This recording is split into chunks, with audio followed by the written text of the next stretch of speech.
Thank you. Can we check committee secretary whether there are any apologies? Chairperson, we have two apologies, Mr. Thring, and then also Ms. Muatse, who's still not feeling well, Chair. Thanks. Okay. Thank you very much. Can we have a move and a second for the adoption of the agenda? As tabled there.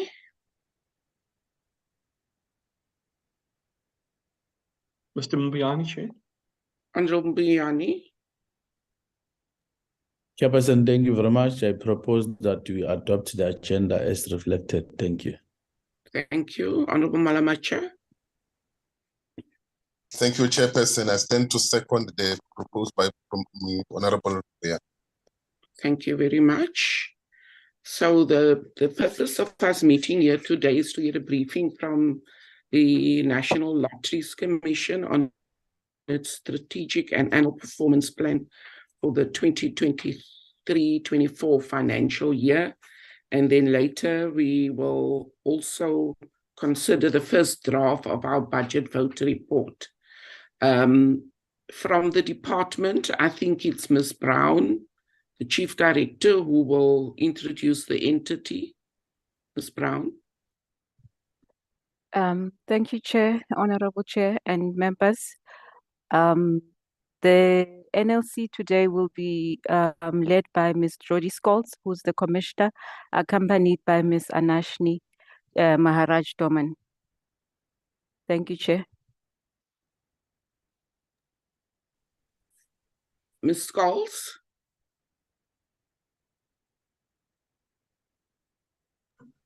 Good morning, Chair. Good morning, honourable members. Thank you very much. I am joined. I just want to double check.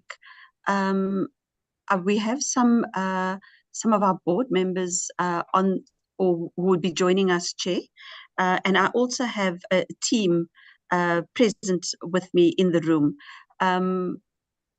I don't know, Chair, would it be okay if I just ask them to introduce themselves before I move into my presentation? Yes, please do so. Thank you. I'm going to hand over. We'll just move around the table. Thank you. We're all in one room, Chair. Good morning, Chair and members. My name is Anashni Maharaj Doman, and I'm the Senior Manager of Corporate Performance, joining Ms. Scholz in the presentation today. Thank you. Good morning. Good morning, Chair, and good morning, members. My name is Kau Moloko. I'm the Senior Manager for Human Capital in the NLC. Thank you. Good morning. Good morning, Chairperson and honorable members. I am Tinswalo Nkuna, the Executive for Regulatory Compliance at the NLC. Thank you. Good morning. Good morning, Chair. Good morning, honorable members. My name is Tina Maharaj, and I've joined the NLC as a CFO. Good morning. Good morning, Chair. Good morning, honorable members. I'm Vincent Jones. I'm the newly appointed Chief Audit Executive at the NLC. Thank you. Wow, you've got a big job. Welcome. Good morning, Chairperson and members. My name is Chibi Ramusi. I'm the Chief Information Officer. Thank you very much. Good morning. Thank you, Chair, and thank you. Thank you. Chair, I'm just, I know my chairperson was wanting to join and just give brief introductory remarks, but on the call, Ms. Irene Ramafola, she has also recently been appointed onto the National Lotteries Board, as well as Mr. Tembi Kosi Bonakele and Mr. Lionel October. The minister made this announcement, I think, a few cabinet in the cabinet statement a few weeks ago, and so a warm welcome to all of them. And Ms. Beryl Ferguson. Yes, and Ms. Beryl Ferguson. Yes. Chair, I'm just going to pull up the presentation. Two members were in fact retained. It's Ms. Beryl Ferguson and Ms. Precious Mvulani. Chair, I'm trying to do a slideshow. Okay, there we go. Great, thank you very much. Good morning, honourable members, Chairperson. Thank you very much for the opportunity to present to you our annual performance plan. You've been introduced to the delegation. I am going to talk very briefly about the operating model, our APP targets for 2023-24. The DTIC has also issued 45 impact outcomes and have given specific outcomes to the National Lotteries Commission, and I will be sharing that. And then I'm going to hand over to Ms. Tina Maharaj to talk just about the financial overview and the budget for this current financial year. The chairperson would be joining us, as well as Ms. Beryl Ferguson, Ms. Precious Mvulani, and then Mr. Lionel October, and we also have Ms. Irene Ramafola on the line. This is the team chair. We're busy. We are in the process of attending to some of the vacancies. The one vacancy in terms of the legal services executive, that is at an advanced stage, and we're hoping to make an appointment fairly soon. Then, Chair, before I move into the actual APP, the Minister has indicated that there are a number of priorities that he would like to see reflected in our work and in our reporting. And so the first one has been around the actions from the SIU in terms of recommendations that they've made to us. We also have to work very strongly with other law enforcement agencies, and these measures must include all staff, our recipients, board members of the National Lotteries Commission, and I will talk very soon about how we intend to give effect to that. The review of the proactive funding program, we've reviewed the application-based program. We've put in some internal controls in that, and Vincent can also talk to some of the areas that he's recommended for implementation. And so those are the areas that we are focused on. Minister has also asked that we look at all transactions. We look at investigations over the past 10 years involving consultants. And so, Chair, this is a substantive piece of work that we still need to start and initiate. One of the other areas that Minister has also requested us to focus on is to look at all contracts by the NLC and channels through which we've made payments to in terms of proactive funding. So the fifth area is the investigations into activities in the regions. So looking at our provincial offices, the work that we're doing, and making sure then that we actually root out all of these corrupt practices. Vincent has started reviewing the previous forensic reports, internal reports made by internal audit, and then developing a list of those recommendations so that we are ensuring that we're plugging the actual root causes of these findings.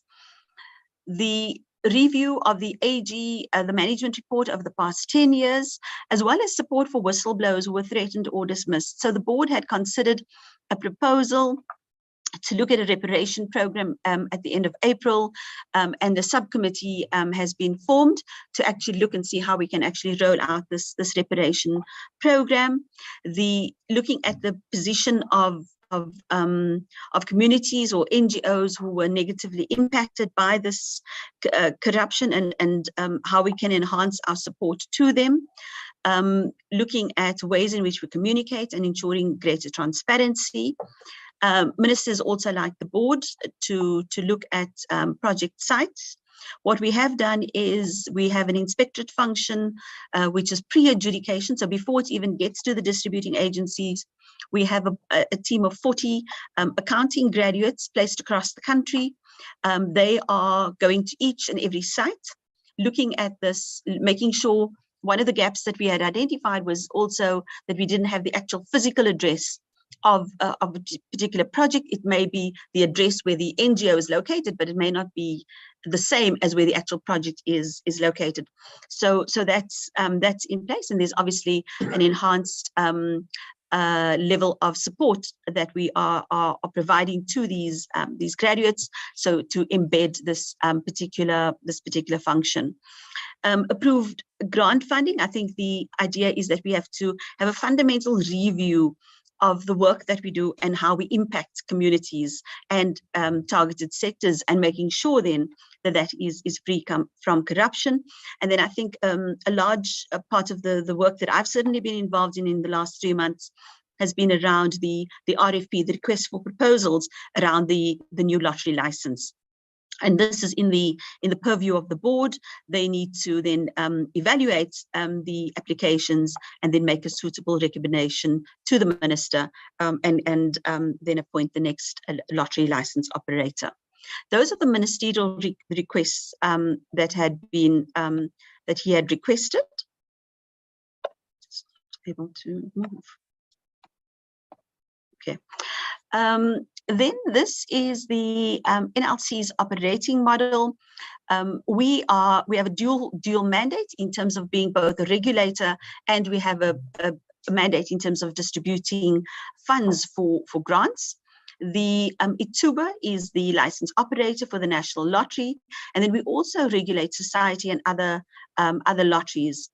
And that work is done by one of the divisions, and I'll get into the actual objectives for the remainder of this financial year.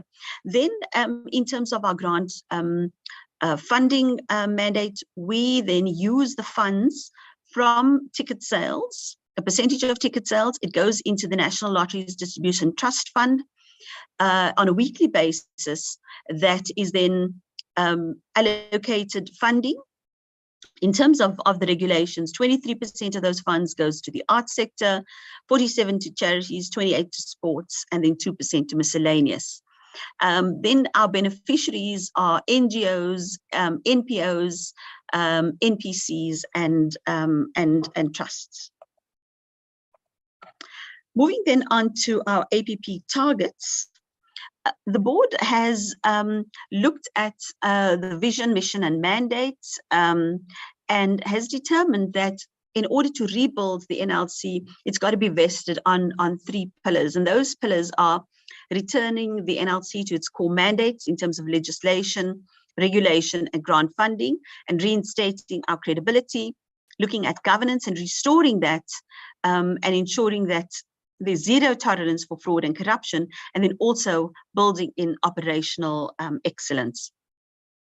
In terms of what we've committed, and this is linked to the minister's priorities in terms of restoring credibility to the NLC, the first area that we want to focus on is looking at integrity testing and lifestyle audits for all affiliated or employed by the National Lotteries Commission. That includes the board, management, and all employees. Plans are in place to bring in a service provider to conduct these integrity tests and lifestyle audits. Then I think critically important, the board has scheduled a strategy session to fundamentally review the National Lotteries Commission strategy. Are we serving our beneficiaries in a way that is legislated and mandated to us? How can we improve? So I think there's a series of very hard questions that we would be looking at in June. It's around mid-June. And this would then be followed by a national consultative indaba, tentatively scheduled for around September or October of this calendar year. And the idea is we would then go out and share the new strategy, and also use this as a platform to engage with our beneficiaries on the new strategy. And then also, if there are any gaps in terms of our funding focus areas, how can we then enhance that and share that and create this dialogue with our beneficiaries.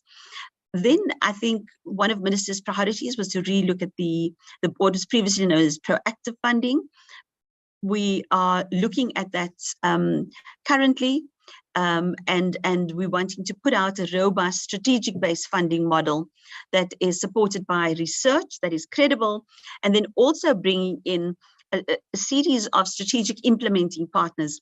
I think one of the gaps in our processes before is that we had used NPOs who may not have had the actual capability and capacity to implement some of these projects in the past. And so I think how do we partner with that?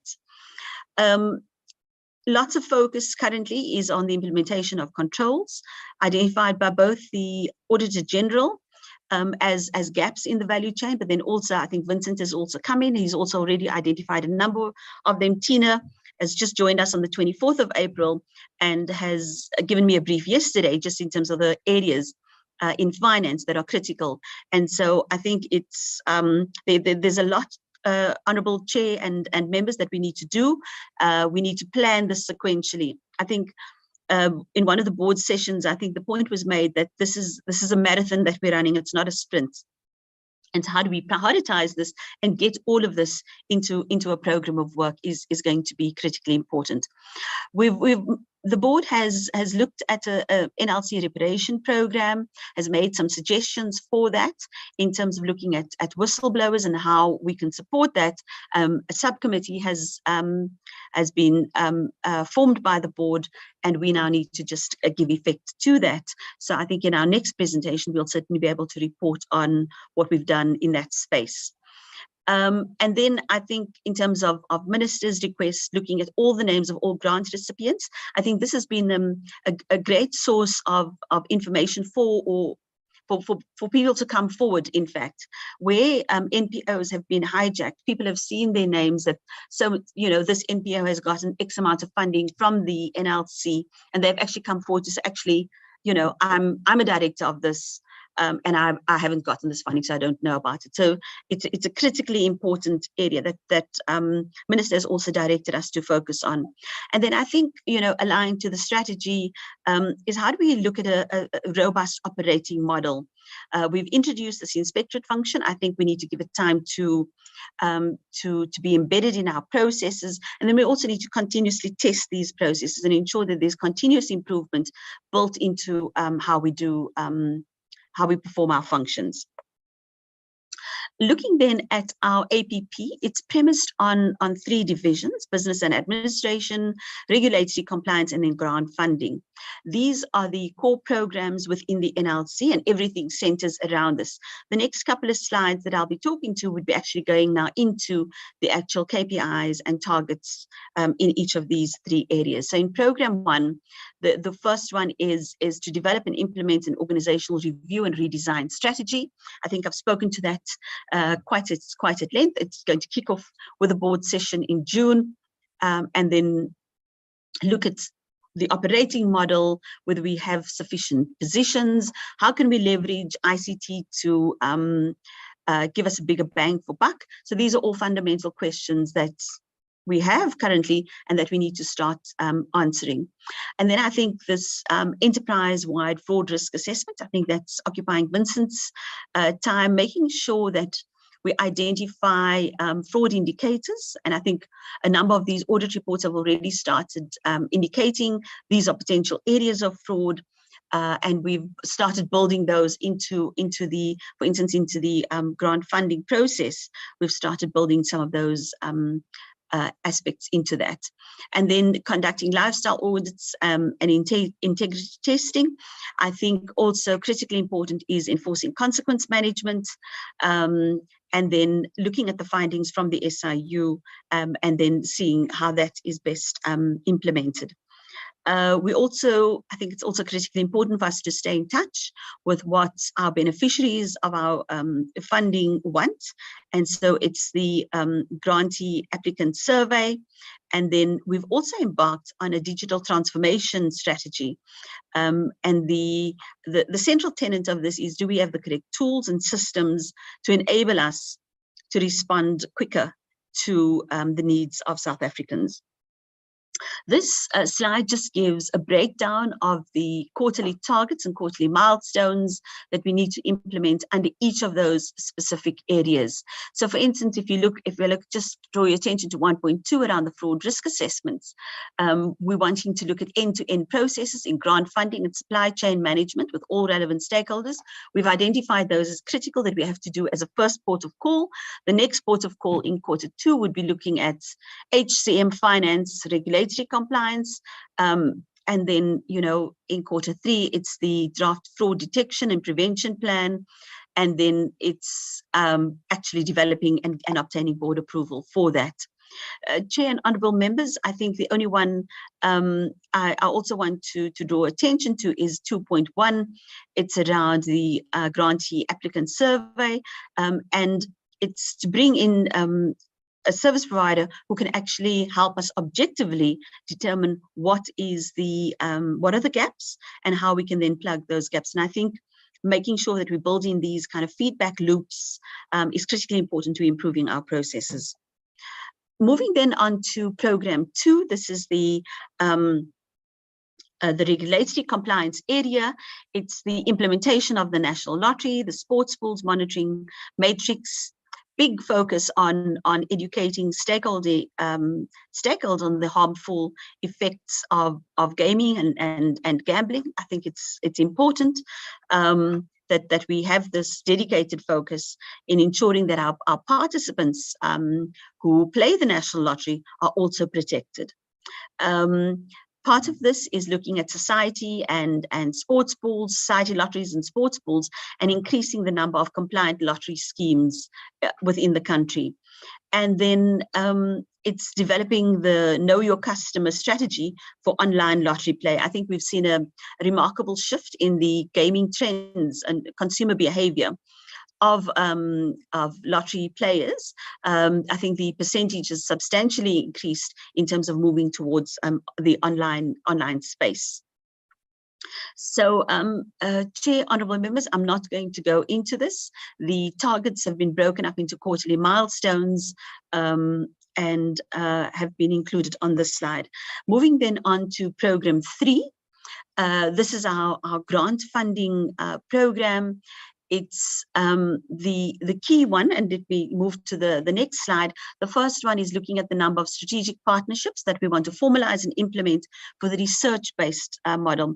Now, our funding is in 2 areas. We've issued a call that's been on the 2nd of May for application-based funding. These are based on criteria that we've developed to identify core focus areas of funding. We do this annually. I think there have been a number of suggestions that in terms of how we improve that particular process going forward. And I think the consultative indaba scheduled for September, October is one of the vehicles in which we can redirect our funding. And in that way, we make sure that the funding that we are distributing is actually relevant to the needs of South Africans.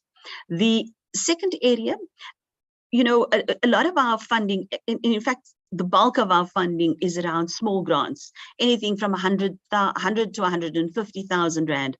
And one of the areas that we need to look at is, are we actually making any improvements in the sustainability of some of these beneficiaries?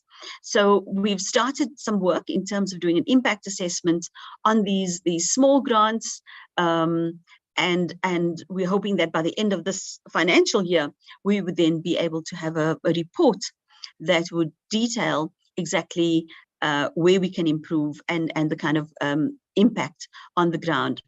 Then in terms of the monitoring assessments, we've planned for 3,000 monitoring assessments. We've split those up into the quarters.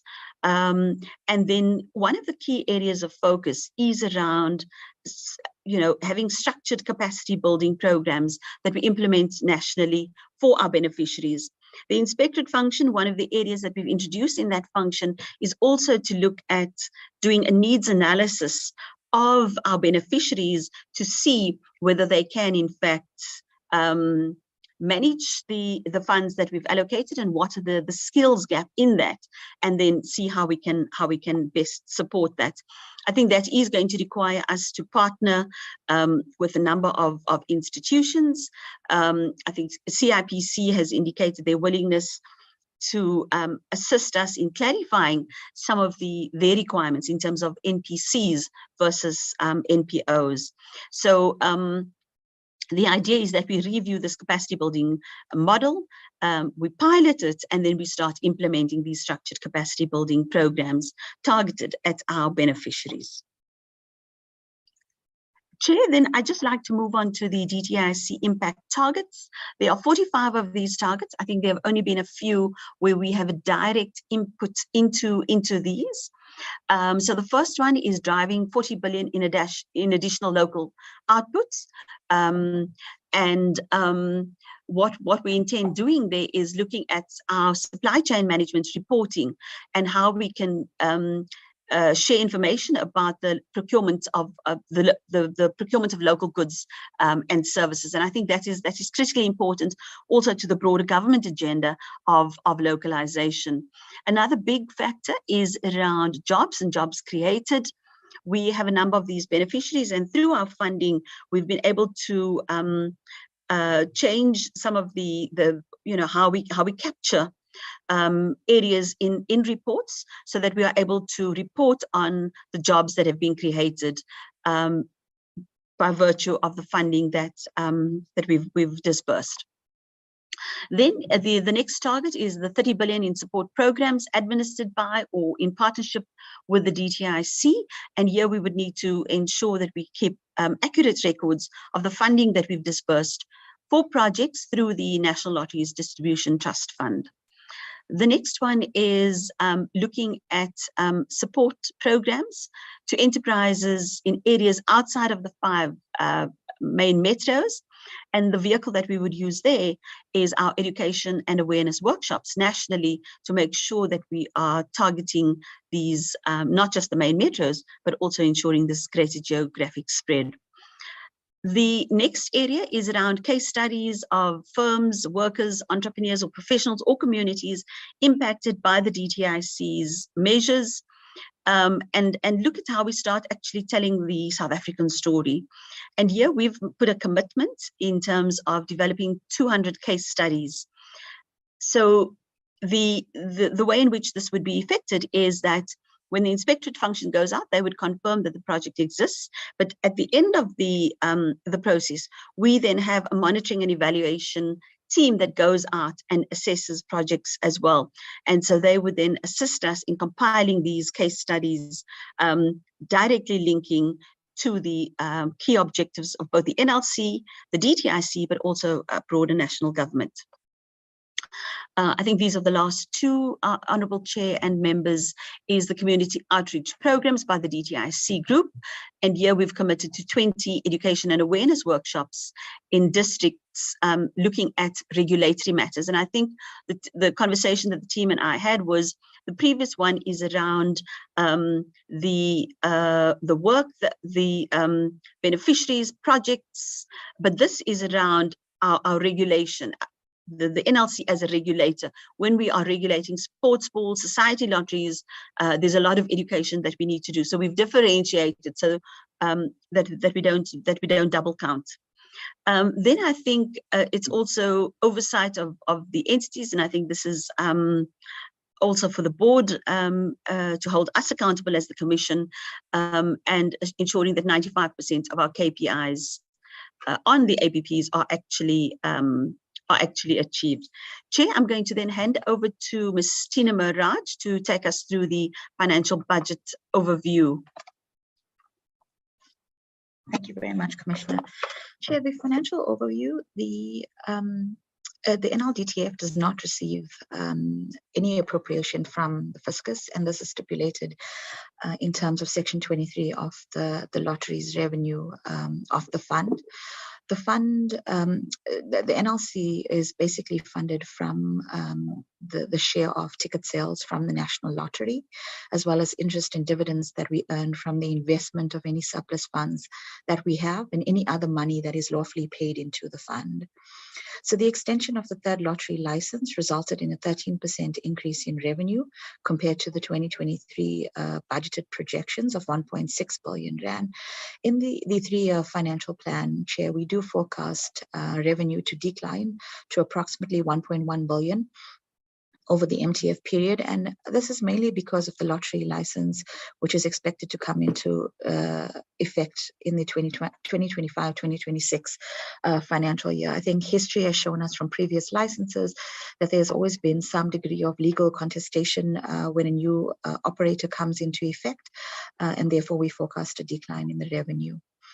In terms of the budget, the budget has been aligned to the 3 programs that Jody has already spoken to. The first one being the Administration and Business Support Program, and it includes employee costs of 122 million rand, operational expenditure in terms of our goods and services of 249 million, and capital expenditure of 69.8 million.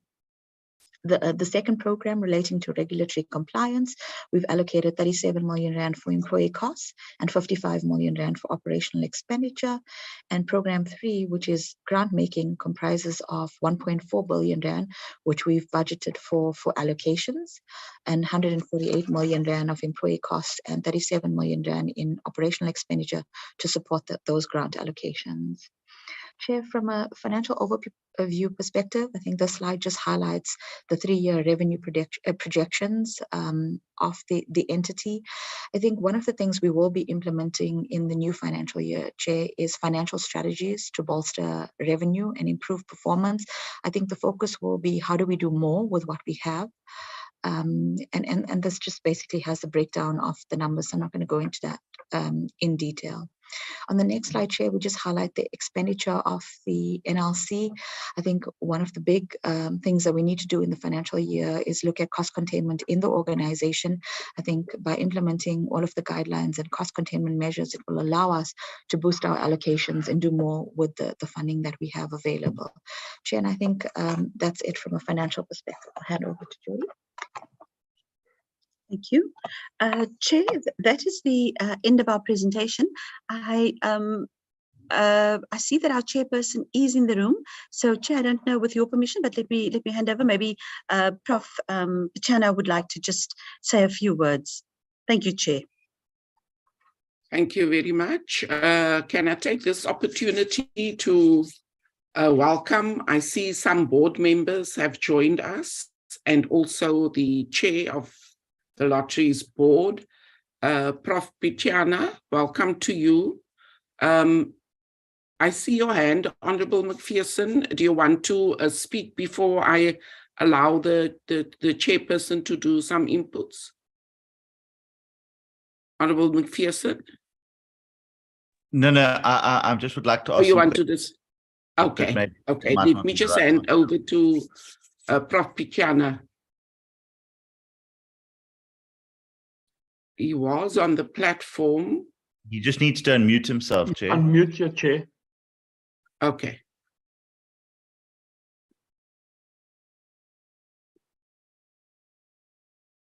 Is he still on the platform, Andre? Yes, Chair. Oh. I'll see if I can. I got it.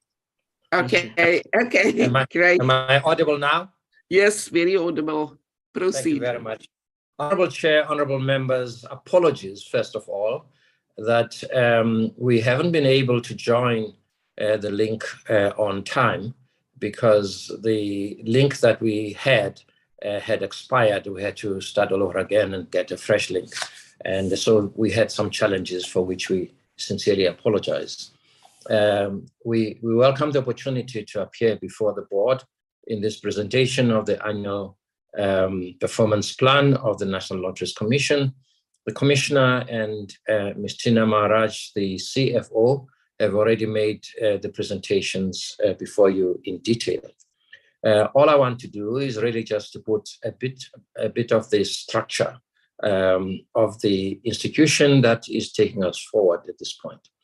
The first thing to do, Honourable Chair, is to is to announce what we all know, that the minister has appointed a new board as of the 1st of May. And some of the members of the board are participating in this presentation. Besides myself as the chair, we have Ms. Beryl Ferguson and Ms. Precious Mvulane, both of whom are returning from the previous board. And then we have Ms. Irene Ramafula, and we have Mr. Tembingosi Bonagele and Mr. Lionel October. And we're very delighted with this board, and we're looking forward to the performance of this board. Mr. Willie Hofmeyer was also appointed by the minister, but by some quirk, on the day the appointment was announced, Mr. Hofmeyer submitted his resignation. So at the moment, we don't know whether the minister has accepted that resignation or not, but we are not including him for the time being because he's already submitted his resignation to the minister, and the rest is between him and the minister. We shall be informed in due course. Just to add to the commissioner's presentation, members would have seen there's been a call for applications for the distribution agency members, which was this week and last week. We're hoping to stabilize the distribution agency appointments within a month or so that the distribution of the NLDTF funds can really be resumed. We've also been involved in reviewing, as I think the commissioner did mention this, the processes of strengthening the internal controls of the organization by reviewing the Auditor General's reports as well as the SIU reports. And the commissioner is in constant contact with the SIU about the progress of their investigations. Right now, I'm joining this meeting from the Northwest, and we've been having two days of meetings and encounters with the staff. And with yesterday, we had a most wonderful engagement with all sectors of society in the Northwest, in government, local government, traditional leaders, beneficiaries, staff. And so the work of presentation to the stakeholders, which was raised correctly by the portfolio committee the last time, is very much in process. And we are refining that, as you can have heard from the commissioner as well. We're moving towards a comprehensive strategic planning workshop in June, and in October, we're hoping to be able to bring as many of our partners as we can, both in government, in local government, in traditional leadership, among beneficiaries, and all other activists that we are engaged with. My final point, Chair, is to say that the recruitments, of course, of the senior executives, you will realize, partly because of the internal disciplinary processes that are at play at the moment, and that some members have resigned, others have been suspended.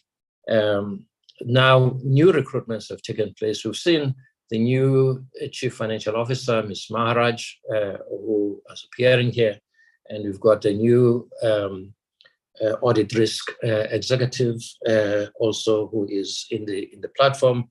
I assume that the commissioner has introduced him, and that means that the National Lotteries Commission is in process to really move forward from now onwards, and all the pieces are in place, and we are continuing to build and rebuild the National Lotteries Commission, for which we very much thank the support from the ministry, and especially the Minister Patel. And also we appreciate the opportunities we get to share with the Portfolio Committee. Thank you very much, Honorable Chair. Thank you very much, Chairperson, for those remarks. And we have met the new team at the National Lotteries Commission in our welcoming. So we look forward to your continued good work, but let me hand over to the Portfolio Committee members for interaction with that report. I have the hand of Honourable McPherson. Can I see other hands?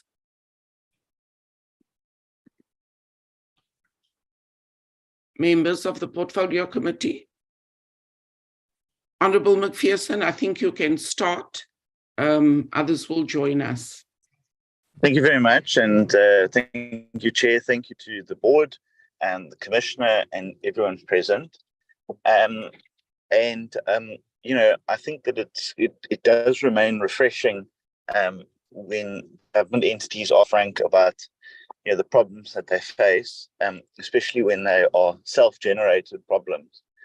And when Ms. Scholz was taking us through sort of the areas of focus from the Minister, those are definitely the right areas of focus. However, there is one problem with that, Chair, and that remains proactive funding. Now, reviewing the applications for proactive funding is indeed the right thing to do, but proactive funding remains the gateway to corruption. And that is why I singled it out in 2015 to the then Minister, Rob Davies, and predicted this very situation that we would find ourselves in. And we all can agree that proactive funding was the gateway to the corruption, mire and mess that the NLC found itself in, and was completely responsible for enriching a few people, including the former chair of the Lotteries Commission, at the expense of community organizations that do incredibly good work for vulnerable and disadvantaged communities across the country. So, you know, my question really is to Ms. Scholz and to the team. Why do you persist with proactive funding? Should there not be a moratorium on proactive funding until such time as a new model is found? And thirdly, I mean, should it just not be stopped in its entirety because of the inherent risk, no matter what the controls are, that it will always pose to the Commission? Thank you, Chair. Thank you, Honourable McPherson. Honourable Dr. Ntwane.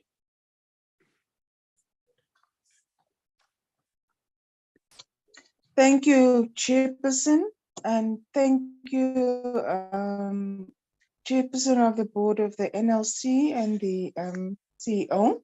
I would like to commend you on the performance targets that you have set up until now, and we welcome the report that you have set. I want to in the previous financial year, the NLC had a target to conduct investigations on 100% of all identified and reported lottery schemes. This target is not in the current APP. Instead, there's a target to increase by 50% the number of compliant lottery schemes. So my question to you is, what are the reasons for this change in this particular performance target? Thank you, Chair. Thank you, Dr. Ntwane. Honourable Malamacha.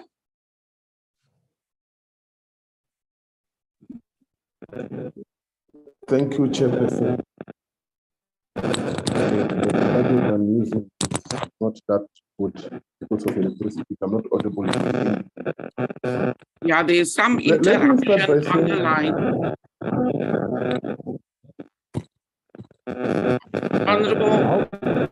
Honorable Malamacha, we can't hear you. If you can just move around to get better network. You see, this is what happens when you're in Ekurhuleni. How is it now, Chair? Now it's better, yes. Just stay where you are. I'm fine now. Yes, proceed. Okay. Okay, thank you. Chairperson, let me take this opportunity to also welcome the presentation. One must, before any other thing, think back that this entity is still trying to recover from where it was. After we visited their offices, one was very impressed the manner in which the restructuring has happened and the way progress has been planned going forward. However, one chairperson, through you to the commissioner, the resignation of Wolf Mayor is still a worry factor, and we wish that it can be speedily attended to, so that at the end of the day, we don't want to have a limping board, because once we have a limping board, it's where we are going to start having some problems. If that can be done with a speed, so that at the end of the day, we move. But Chairperson, let me emphasize that the manner in which the entity is currently operating now, one is able to realize the principles of Batubile. There is a thorough consultation of the stakeholders, as the chair himself is in Northwest, is there consulting one of the most important stakeholders, which we think now going forward, when these funds are granted, obviously they'll go to the right people and everybody would participate.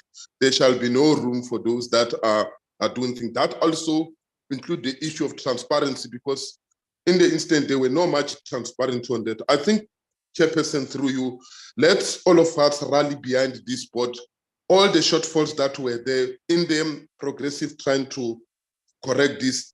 Let's be positive and ensure that we support the board. One is very impressed with the presentation and their plan, and I really welcome truly from deep down my heart. Thank you, Chair. Thank you. Thank you, Honorable Malamacha. Honorable Cloniana. Thank you very much, Chairperson. Chair, first and foremost, let me take this opportunity to welcome the presentation from the NLC. It was a beautiful presentation indeed. Chair, I just have one concern and maybe two questions for the NLC, and I wish they can assist me because I am one of the new members of the Portfolio Committee. So other things must make sense to me as an ordinary member of Parliament. Firstly, I want to understand the funding process. If they can please just give us what exactly is their funding process and how does it go about step by step, if it's possible for them to be able to explain this. And not just for myself, but also for the listeners in South Africa, because I think I've raised it the last time to say it gets very complicated when you need to process funding from the NLC. So maybe if they can just take us through just a quick guide on how do you go about it. And then secondly, I want to understand their rural footprint in terms of funding, especially in provinces like KwaZulu-Natal, Eastern Cape, and Limpopo. Percentage-wise, how much or percentage are the people of KZN, Eastern Cape, and Limpopo benefiting from the funding? And then lastly, Chair, since I've been a member, I've been bombarded left, right, and center by letters from either people who applied for funding, and I don't know exactly what have happened. And one of those was Mr. Freddie Nyatela, who's the president of the South African Roadies Association. Maybe Ms. Scholz can explain to me what have happened with this, because I can see it's been back and forward, and it's just been like this year. I'm not even talking about things that have happened. I'm just talking about as from this year, January. They are back and forth. That has been. And why was this organization not assisted? Thank you very much, Chair. Thank you, Honorable Tloniana. Honorable Mbiani.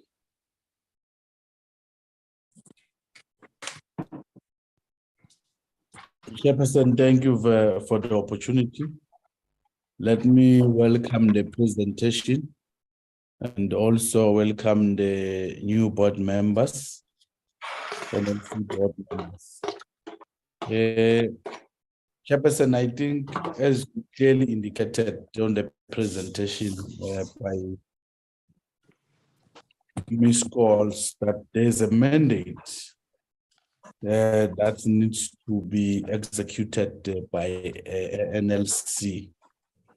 And one of the key mandates is to make it a point that people get capacitated, and also NLC assist NPO and NGOs to deal with the triple P challenges that we're having. And the issue of the proactive funding, I think it's part and parcel of the developmental state that we envisage to build, because you are able to identify critical aspects where you need funding and also able to assist. Comrade Chair, I think Comrade Malimachi must just switch off his gadget or mute because it's really disturbing. And also, Chair, given the fact that there's a reviewal in the proactive funding, can we check how long it's going to take? Because NLC and the people on the ground, NPC, they are looking forward to get the funding. And also infrastructure project, that's capacity development that has been made by the president, and it's SONA. We really need to have infrastructure development program that will be able to assist in job creation and also in employing our people. So it will very much unfair for us to just do away with the proactive funding while it assisting our poorest of the poor, and more especially people who are residing in the deep rural areas. So another issue, Chair, I think the issue of community outreach program. I propose that the NLC must have a program for rural areas, because in this country we have 9 provinces and 6 of them are deep rural, and are the ones that they really need that assistance from the lottery. And Chair, if I can just ask, what is the issue now? Because initially we're told that the lottery or they're playing on Wednesday and Saturday. But now you'll find a lottery every day. Lottery every day. Is not that a scam? What is happening? Because let us get a clarity, because there's no lottery every day.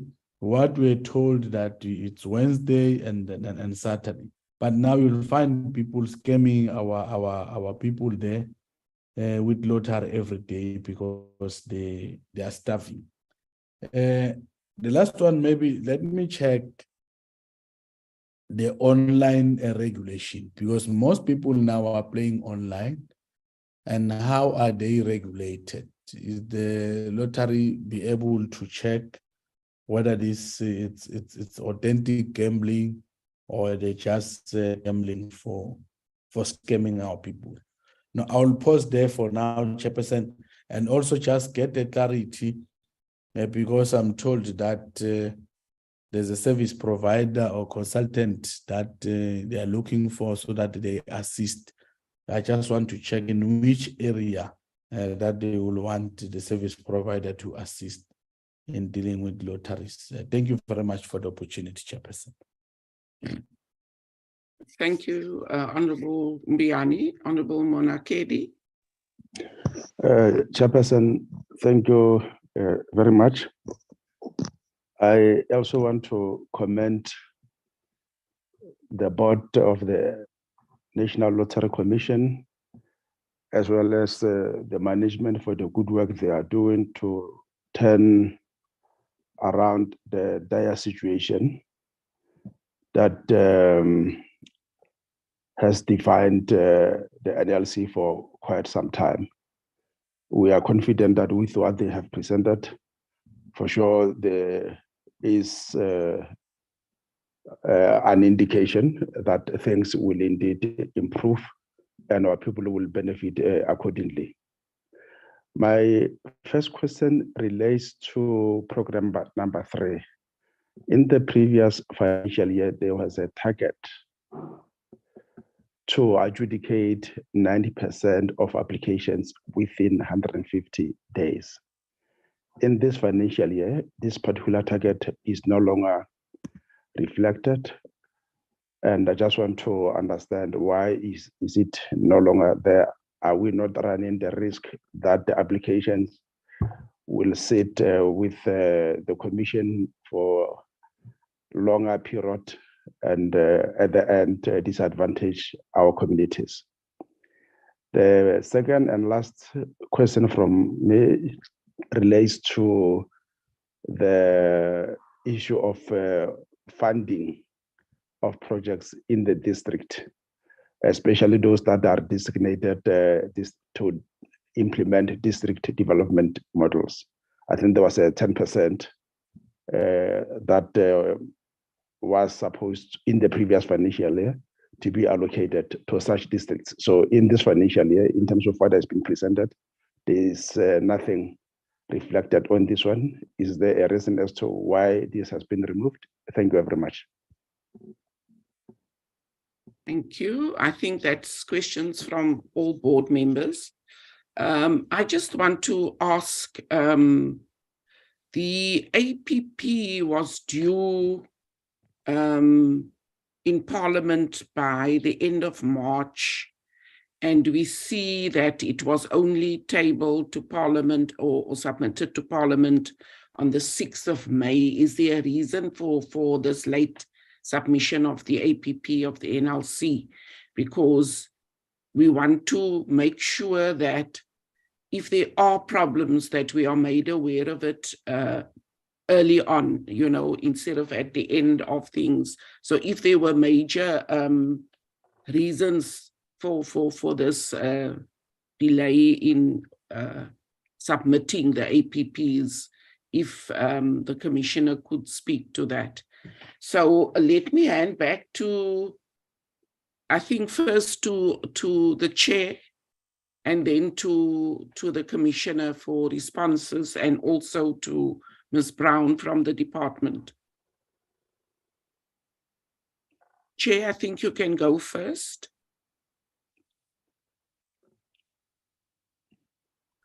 You are muted, Chair. Can we unmute the Chair?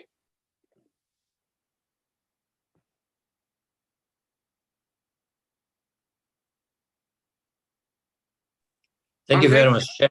Okay, I'm now thank unmuted. you. Yeah. Thank you. I have only 2 matters that were raised that affect the board in particular. Most of them, the Commissioner and colleagues can deal with. I hope I'm correct in saying that. It is probably 3. The first one, as I understand it, is a matter about proactive funding. The debate about proactive funding that we have seen raised here before us. And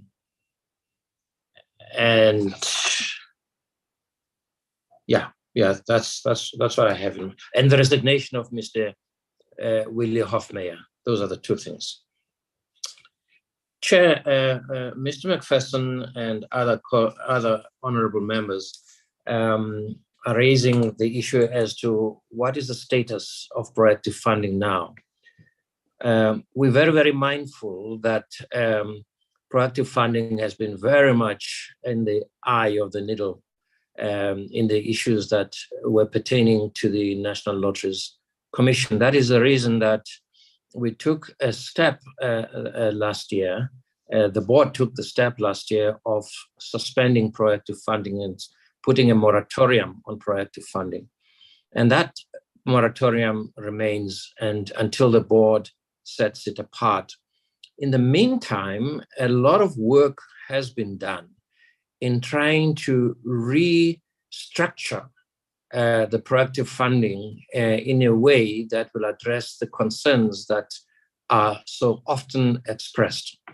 But I need to say, though, that it would be impossible for us to do away with proactive funding because it is a provision of the National Lotteries Commission Act, Section 2A3, where it says that the minister, upon the request by the minister, board, or on its own initiative, in consultation with the board may conduct research on worthy good causes that may be funded without lodging an application prescribed in terms of the Act. And very often that is very, very necessary, especially now that we're getting emergencies to respond to emergency funding in Port St. John's, in KwaZulu-Natal. Some desperate situations are in place, and it seems correct that there is a facility for immediate response by the National Lotteries Commission, and that work is underway. The second thing is it becomes necessary for proactive funding to really be the vehicle for the provision of major targeted strategic responses by the National Lotteries Commission in response to human need and humanitarian need out there. And that's why we believe that proactive funding is a necessary tool that is needed for our people to get support in times of need. So we have no intention at all of doing away with proactive funding. In fact, we can't, because that's what the Act requires us to do. But we are refining the prescripts as to how proactive funding is organized and how it is accessed and what it is used for, and that the reports for that will become available in due course, I'm sure. Regarding Mr. Willie Hofmeyr, naturally, we're very disappointed for the reasons that have been mentioned about the resignation. At the time of the resignation, as I say, the resignation of Mr. Hofmeyr came exactly on the same day that his reappointment was announced by the minister, but he had already resigned at that point. Of course, as the honorable members will recall, the membership of the board is through the Minister of Trade and Industry, and therefore the resignation will go to the minister. And the minister is surely attending to the matter, and we shall make inquiries and we will see what the position is once the final outcome of that resignation is made. But there is a firm resignation from Mr. Hofmeyr, and the matter is now being dealt with by the minister, as indeed it should. Thank you very much, Honorable Chair. Thank you very much. Commissioner?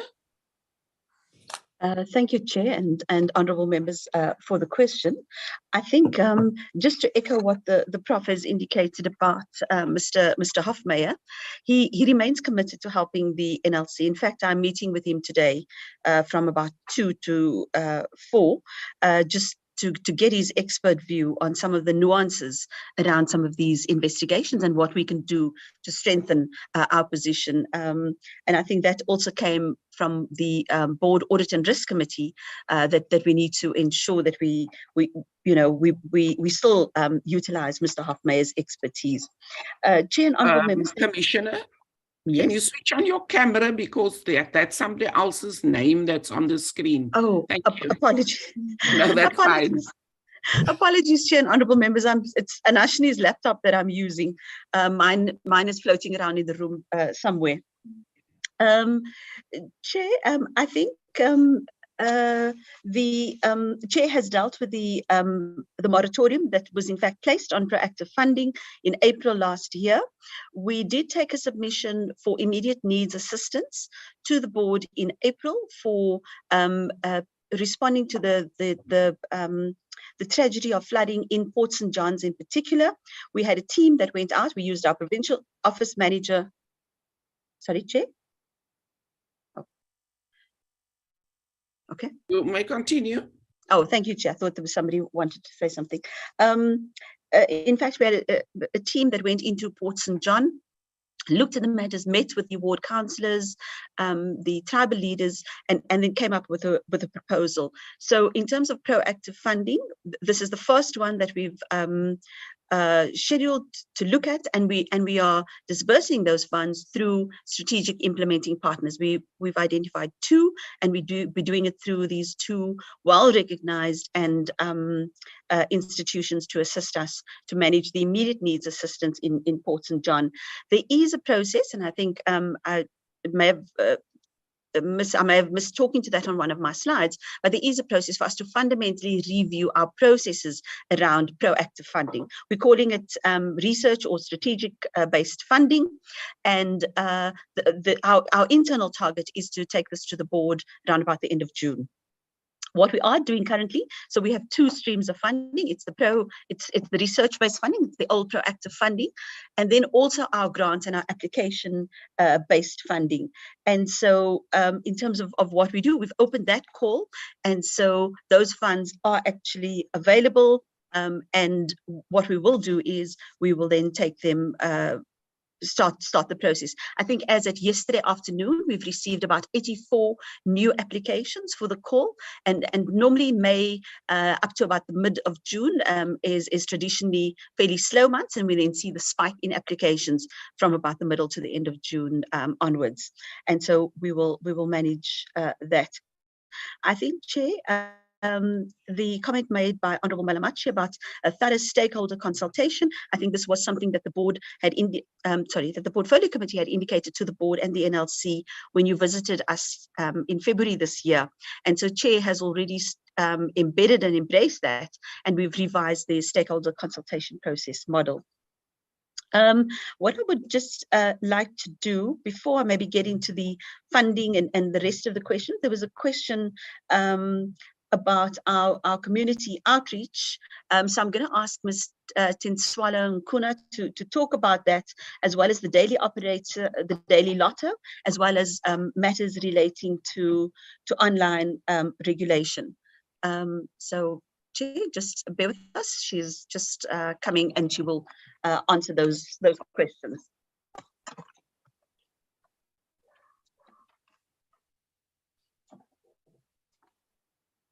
Good morning again, Honourable Chairperson and members. With regards to the community outreach, particularly on education and awareness on provisions of the Lotteries Act, the NLC has partnered with a number of key stakeholders, including the Limpopo Gambling Board. We were partnering with them in the last month when they did their outreach on responsible gambling. NLC was there to promote awareness on education and awareness, participants protection, and to distinguish between legalized licensed lotteries and those that would deem illegal lotteries in order to create awareness. These were conducted in Tzaneen and Palabora. With the DTIC's impact targets that have been set as well, there has been a directive that we need to focus on areas outside the metros.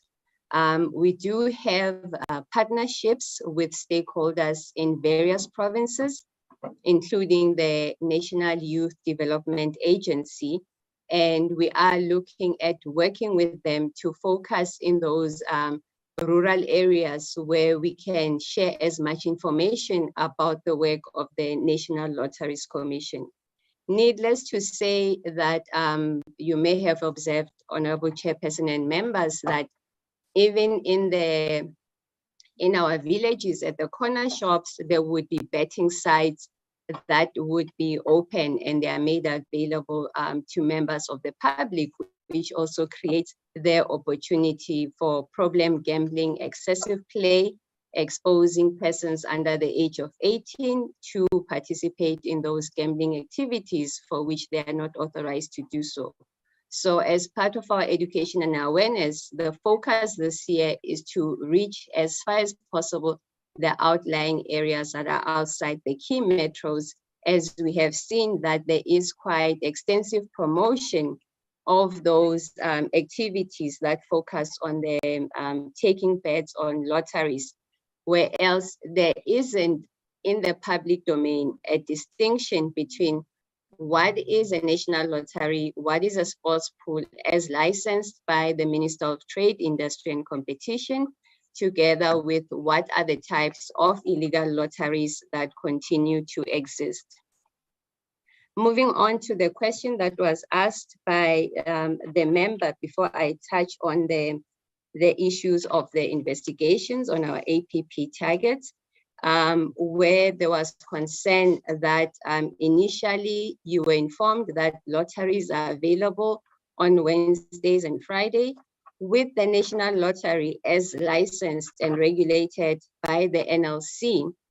The operator has been granted a license to have lottery games that are played on Tuesdays and Fridays. Those are Powerball.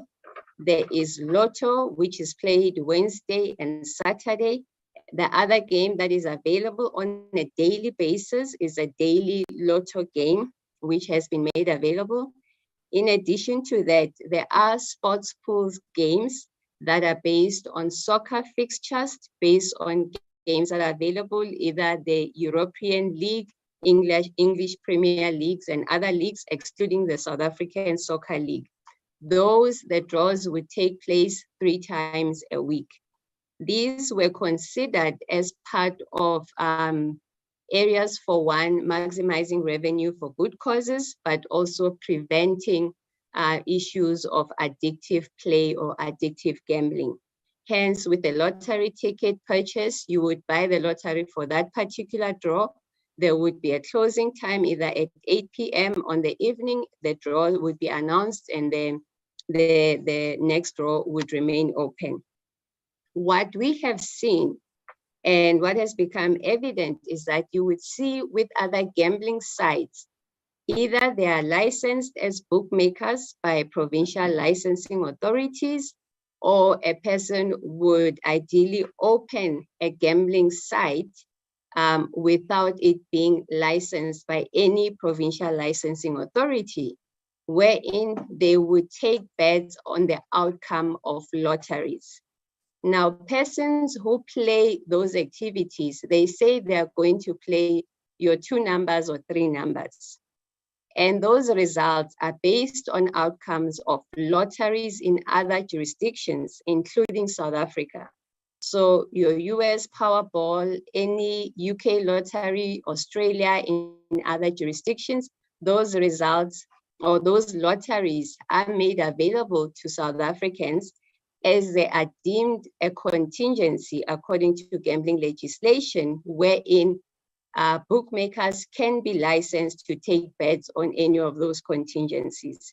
So the 2 numbers, 3 numbers, you would see that persons would be queuing outside those outlets in the morning, in the afternoon, and later in the afternoon, because the results are released at different times as those lotteries are available in various jurisdictions.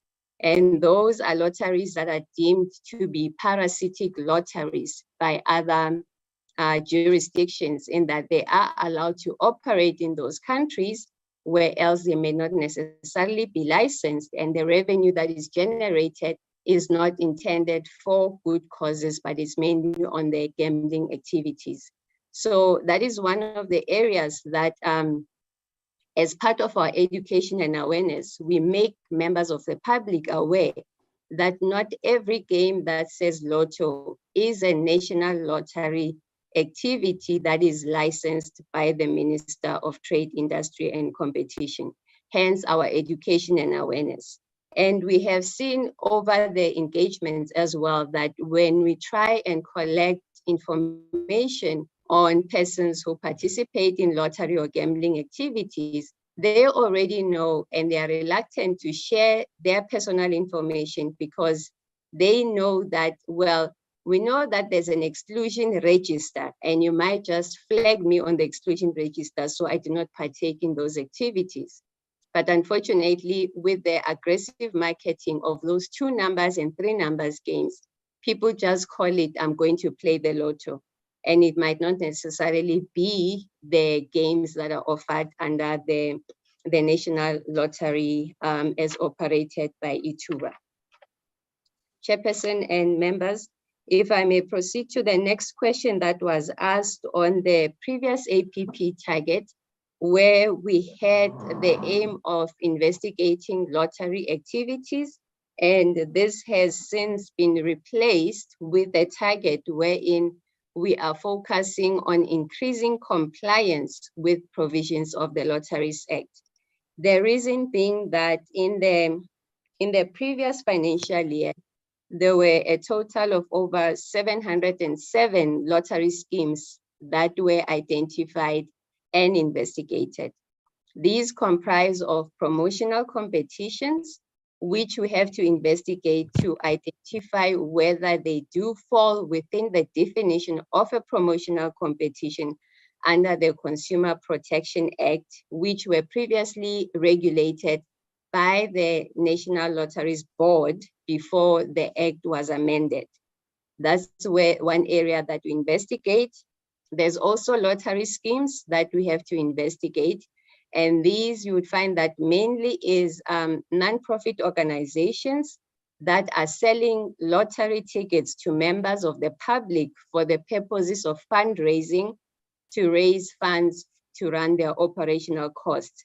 In those cases, you would, for example, find that there is SPCA operating in Vereeniging. They are selling those lottery tickets, but they may not be aware that the Lotteries Act requires that if you're selling a ticket to members of the public up to for a value above 10 Rand, and it's for the benefit of the non-profit organization as fundraising, you may be required to register with the National Lotteries Commission. It is on that basis that we have been undertaking those investigations. And in the past year, what we have found is that of the 707 lottery schemes that we had investigated, the majority of those were promotional competitions that were compliant. Around 36% were deemed to be illegal lotteries, mainly due to fundraising activities which were not registered and authorized by the National Lotteries Commission. These were mainly run by non-profit organizations, and the intention or the intervention that NLC undertook was to educate those scheme operators on the requirements. So we assist them to officially register their schemes. So we continually monitor to ensure that indeed they are raising funds for good causes, and it's not just an individual who would allege that they are raising funds for the benefit of Childline or any other non-profit organization. So the focus for this year, we still continue with the investigation of lottery schemes. However, in our annual performance plan, the focus is to increase compliance with provisions of the Lotteries Act.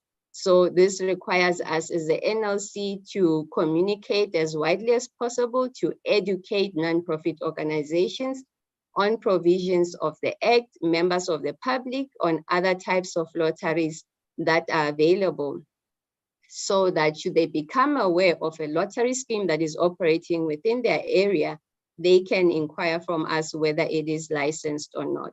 Investigations, therefore, Chairperson and honorable members, they are continuing on lottery schemes. The focus now is just to elevate our work as a regulator to improve compliance on those lottery schemes that are operating. Thank you. Thank you, Thank you very much.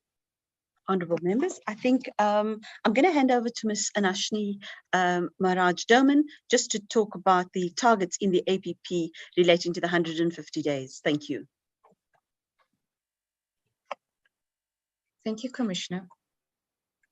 Honourable Chair, I think the question specifically related to the 150 days adjudication target, and the APP target set at 90%.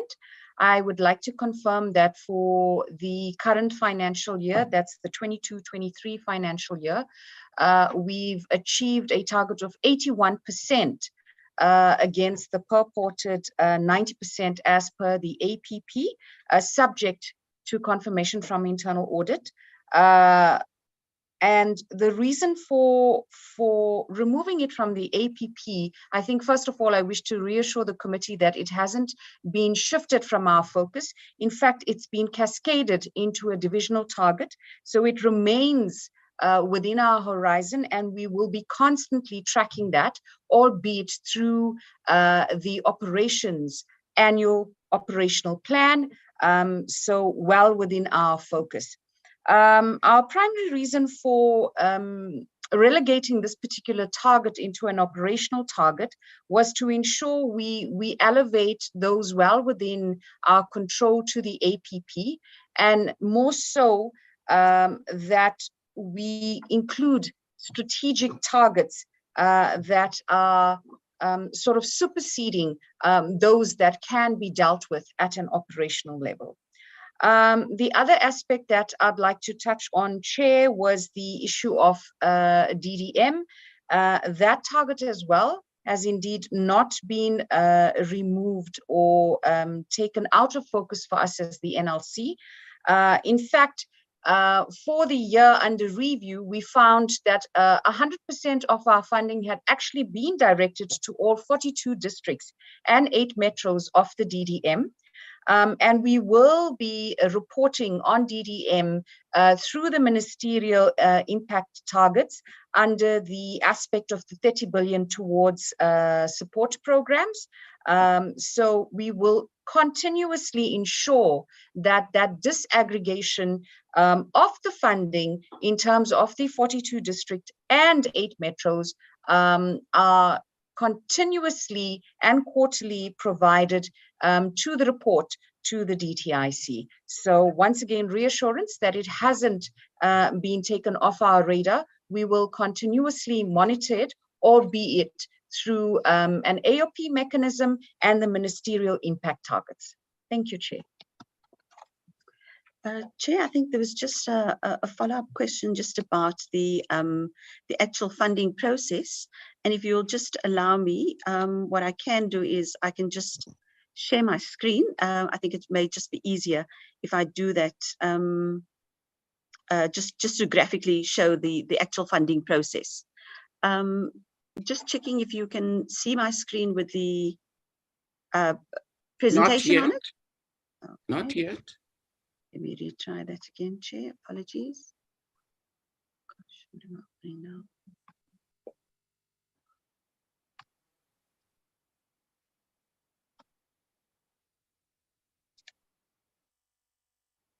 Great.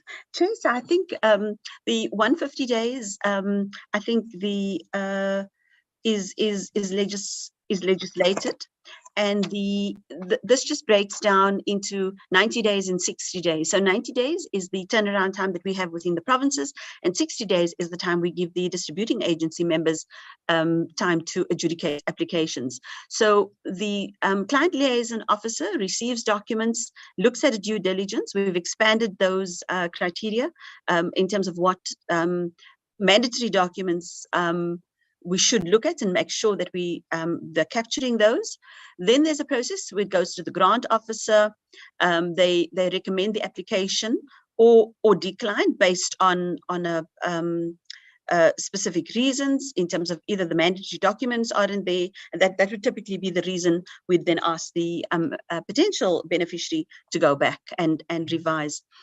At that stage, we conduct what we call a pre-adjudication site. That's effectively the inspectorate function. And they would then go out, verify that the project actually exists and verify the physical address, because those are some of the areas that the SIU has also indicated to us have been gaps in the past. The assistant provincial manager and the provincial managers, they quality assure the application and then effectively give the go, no-go to the senior administration officer, who then prepare application packs for adjudication, and the DA then adjudicates the application. It's either approve or decline. After that, it goes back to the client liaison officer to draw up the grant agreement, because the DA may have specified certain areas in the approval that need to be factored in. The provincial manager then co-signs along with the delegated authority that specific grant agreement, and then that actually then moves to our finance area, where they would then go and review all of the mandatory documents and then take it through the payment process, and funds are then released. After 180 days, we expect the grant holder then to submit a progress report, and our monitoring and evaluation then comes in and conducts a post-site visit. That was the one, Chair. And then I just want to take the committee through another presentation, which responds to the actual geographic spread in terms of rural areas.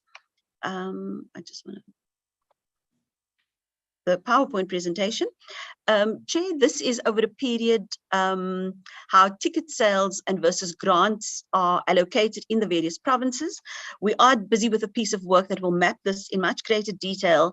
We'd like to take it down to district level and ward level if we can, because one of the some of the feedback that we've gotten from our beneficiaries is that nobody in my area knows or has benefited. I play lotto every week.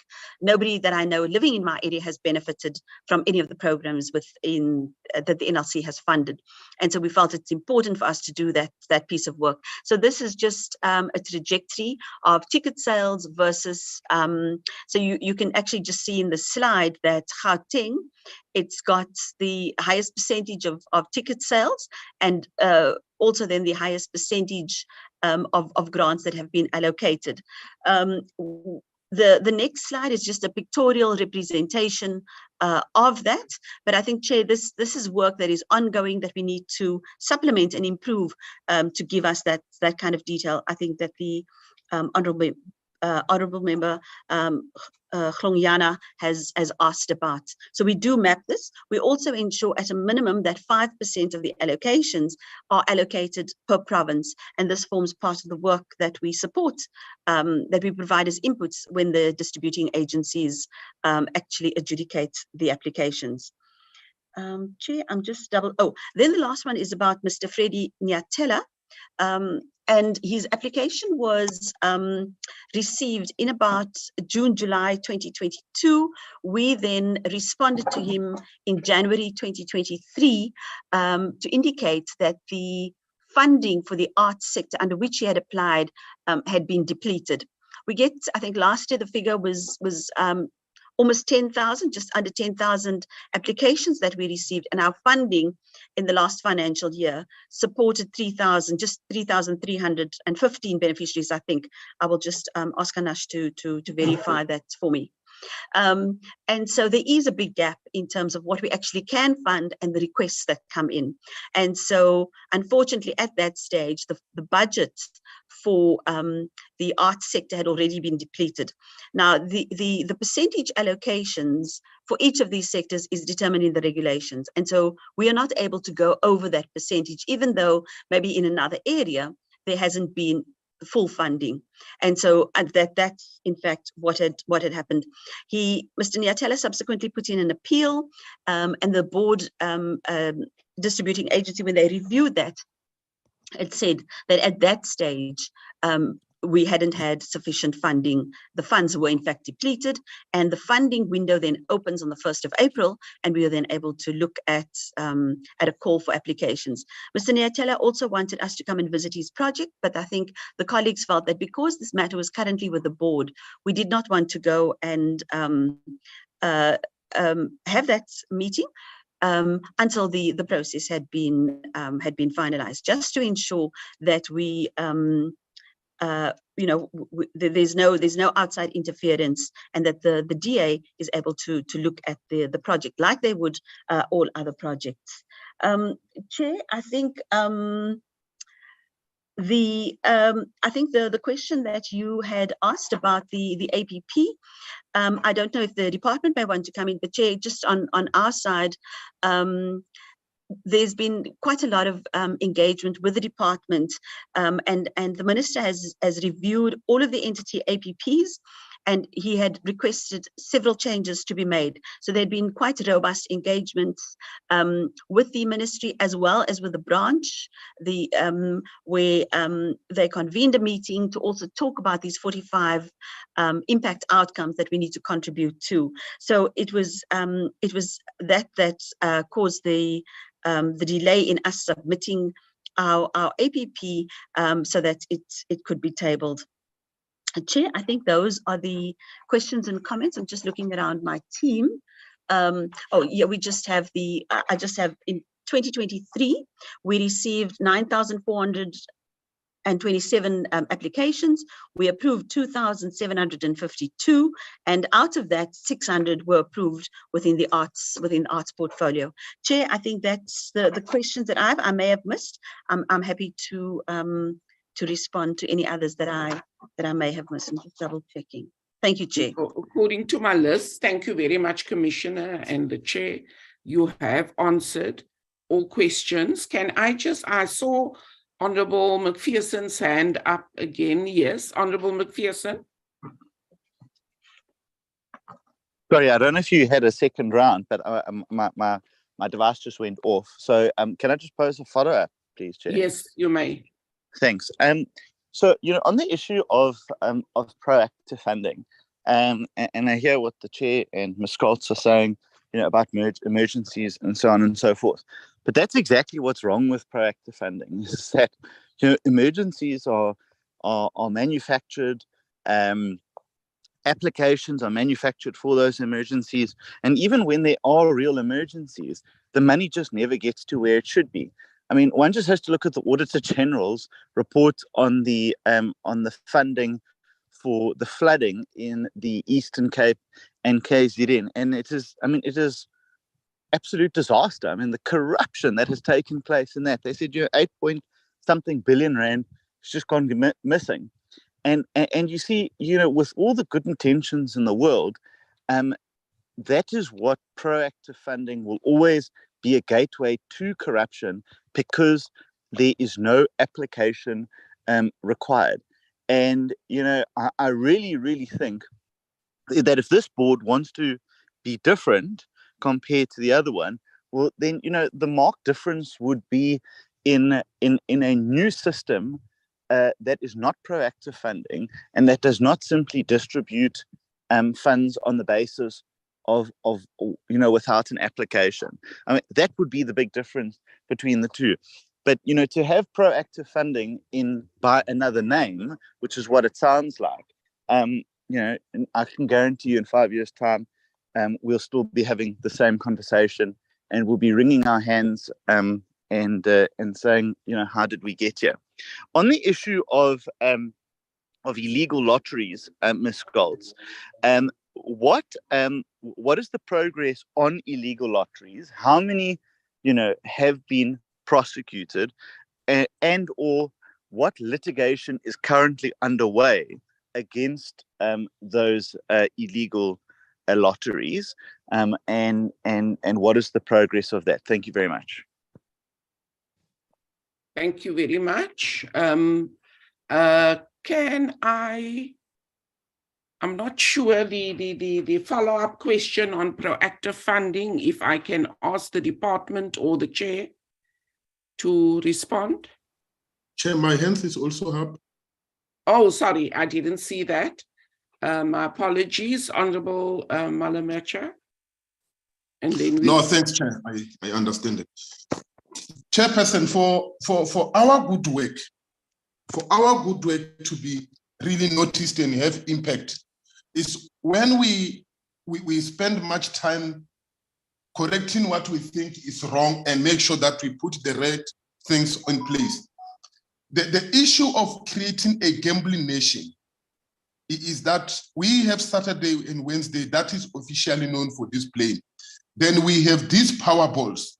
Now the question is, behind this Powerball, there's time allocations beyond the certificate requirements where it continue, and as such, it leads to the creation of a gambling addicted nation.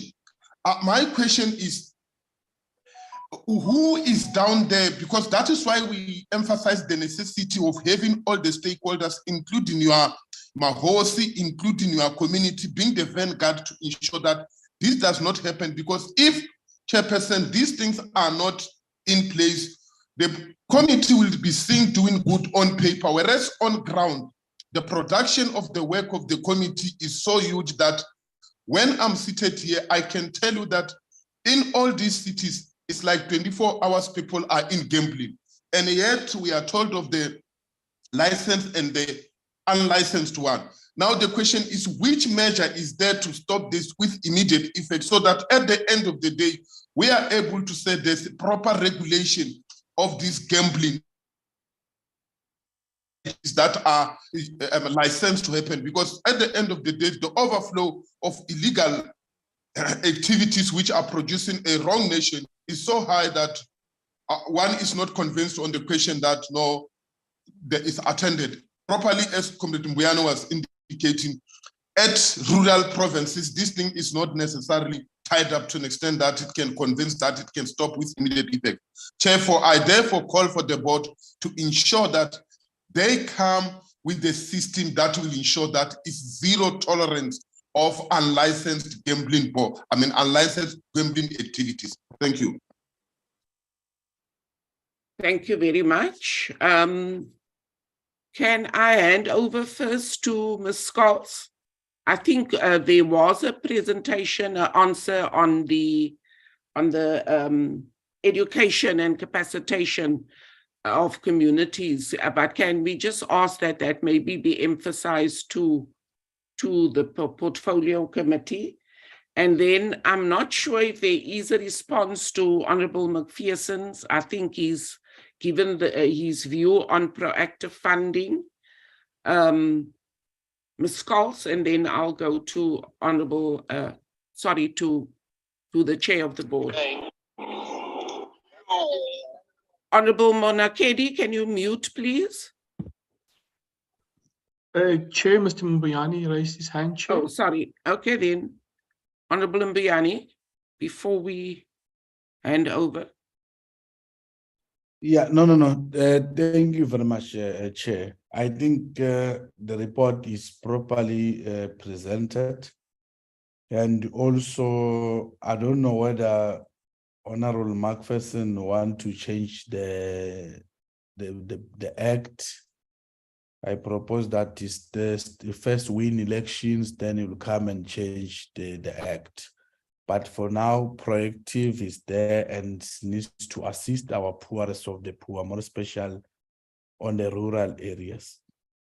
Chair, the capacity building programs, I think they need to intensify because, as I said earlier on, people are being scammed, more especially in rural areas. So a lot every day, and also the education program will assist those people not to fall on those gambling every day because they are taking the last money for the bread.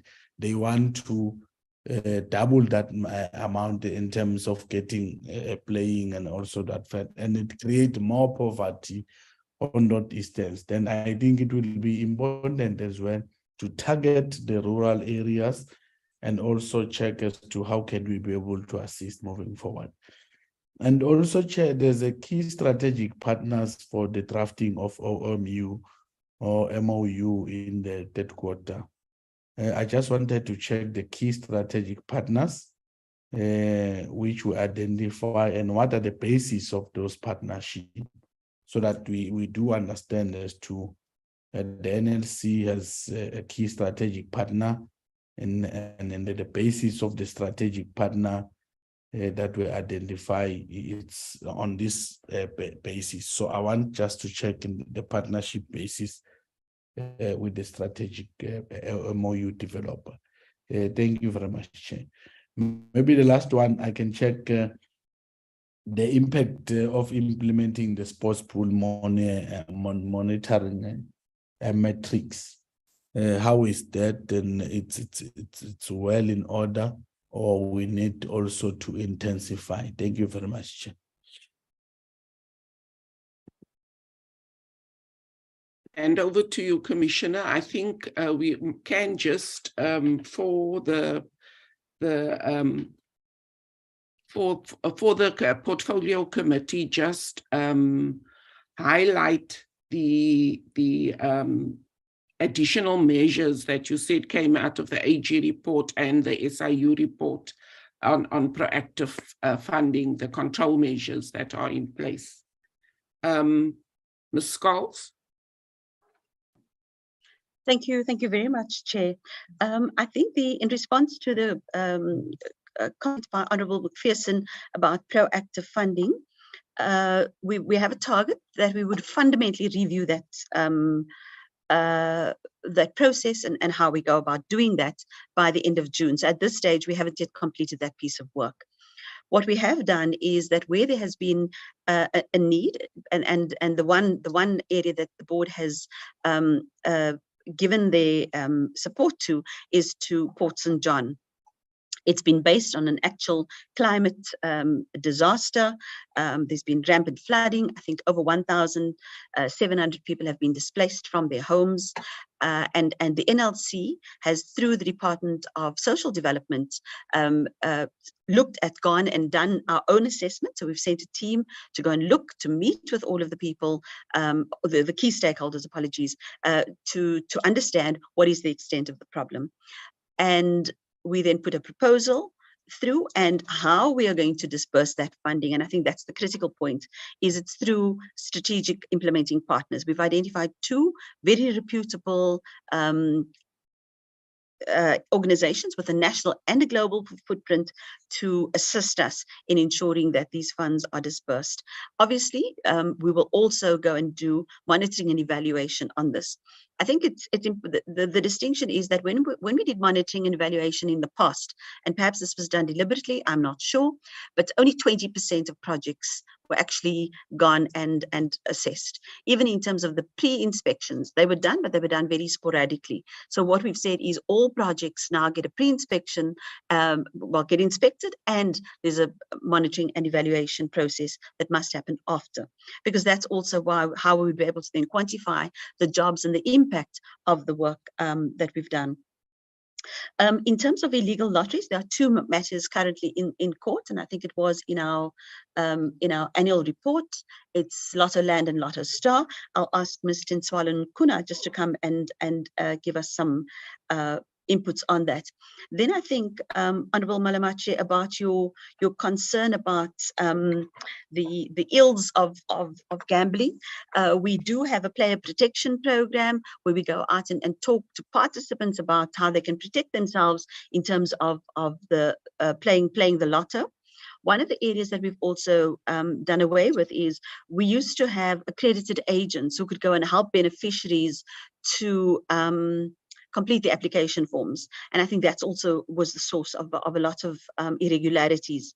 And so we have taken a deliberate decision as the Commission not to renew those contracts. What we are busy doing is trying to assess what the need is, and then we will look at that institutionally. So if there is this need for for extending our reach, then it has to be a job that we then create within the Commission. So those are some of the work that we currently looking at. I think Tinswalo can just also come in and talk a bit more about the protection and then the strategic partnerships, as well as then the the impact of the sports pools and monitoring and evaluation. And I will also ask Mr. Vincent Jones just to come in and talk to some of the additional measures, Chair, that we've included in the new and the revised call. Let me hand over to Ms. Nkuna. Thank you, Commissioner. Honorable Chairperson and members, starting with the question on progress made on illegal lotteries, if there was any action that was taken. As the Commissioner has indicated, it is Lotto Star that is promoting lottery type activities, and in other jurisdictions, those are known as parasitic lotteries because they are in direct competition with the National Lottery, which was established as a monopoly in South Africa for the sole purpose of raising funds to support good causes through non-profit organizations and so forth. With Lotto Star, at the moment, that matter is before the Supreme Court of Appeal, where we are waiting a date to be set in order for the outcome to rule as to whether is that bookmaking activity a lottery type activity or is it solely bookmaking? So we can have conclusion on that. The same relates to Lotto Land, which is another licensed bookmaker that is taking bets on the outcome of lotteries, including lotteries in other jurisdictions, not necessarily lotteries in South Africa. And we have seen the aggressive marketing when they promote these activities where they would claim that if you buy a lottery ticket through them, you stand to win the US Powerball, which is now a prize at $100 million US. What they do not promote is that to read the fine terms and conditions, that it's based on the odds of winning and the numbers and how much you bet in order for you to actually participate to win to a certain extent. So it's never guaranteed that you would win those hundreds of millions of US dollars. And that is where the challenge is, in that a normal player cannot distinguish between a national lottery game and the one that is offered by a licensed bookmaker, firstly, or those that are operating illegally. And as one of the honorable members has indicated, that they have infiltrated the rural areas where they are promoting those games, which they would call the 2 numbers or 3 numbers betting. You can play for as little as R1, and the payouts are much higher than what would be available if, for example, you would get the 2 or 3 numbers playing a national lottery game. Hence, with our partnerships with the provincial licensing authorities, previously known as provincial gambling boards, they are the ones that are responsible for regulating gambling activities. From the National Lotteries Commission, however, we have seen that there needs to be a concerted effort wherein we collaborate with them, particularly on issues of creating that awareness, and also to investigate. As from the provincial gambling boards, as they are more familiar with the territories in their areas, they are able to identify those lottery sites, and they do inform us when they conduct their surveillance and investigation activities. With joint education and awareness, that is one of the areas that we have participated with the provincial licensing authorities. And as one of the honorable members would have said, that Powerball remains a problem in that people would queue from morning to evening to partake in that game. You might find that they are not necessarily playing the South African Powerball that is licensed by the minister. It could be a Powerball game that is available in other jurisdictions. And because of the time difference, those results are released throughout the day. And the punters know at 10 a.m. which results will be out. So they go in the morning to go place their bets. If the US Powerball results will be out, if the Australia lottery results will be out in the afternoon, and if any Euro Millions Powerball will be out late in the afternoon. They know which games or which results would be out and what are the closing times for them to place their bets. So hence there is that assertion which we have observed that even when you go to those authorized gambling sites, I do not want to mention the names as some are licensed, you'll find there is a long queue, but they're not necessarily playing the national lottery games. They're playing those games that are made available through bookmakers, and the concerns still remain that there are sites that are open. It could be an internet site. They could even be blatant to advertise it as a gambling site in the rural areas, where then they attract members of the public to participate in those gambling activities, which then could be deemed illegal. And that also raises the concern of problem gambling.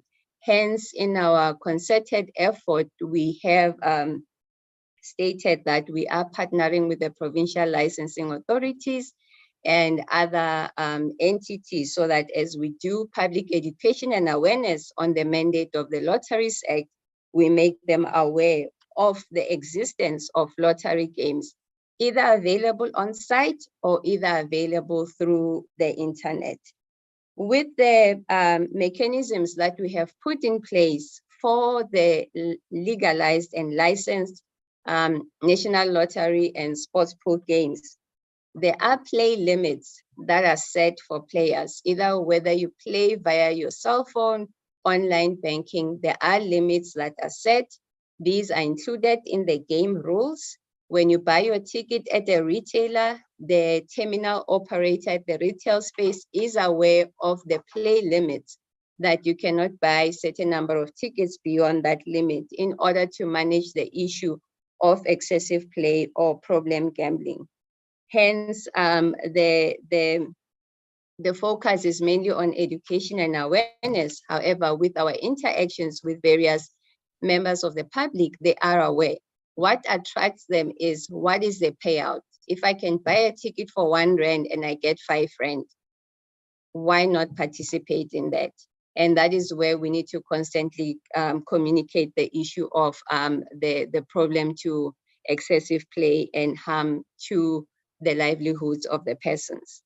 The question that was asked in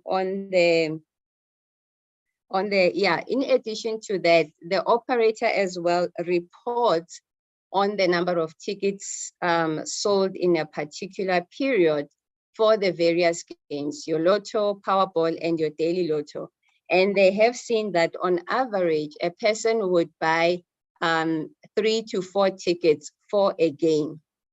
The number would be up to 5 tickets if they are playing a sports pool game, because that one is a game based on skill. If you know that there are teams playing and which teams are likely to win, then the players would buy up to 5 tickets. But with your normal Lotto and Powerball, the average is around 3 to 4 tickets at any given time, which we monitor, and we also monitor to ensure that the play limits are adhered to.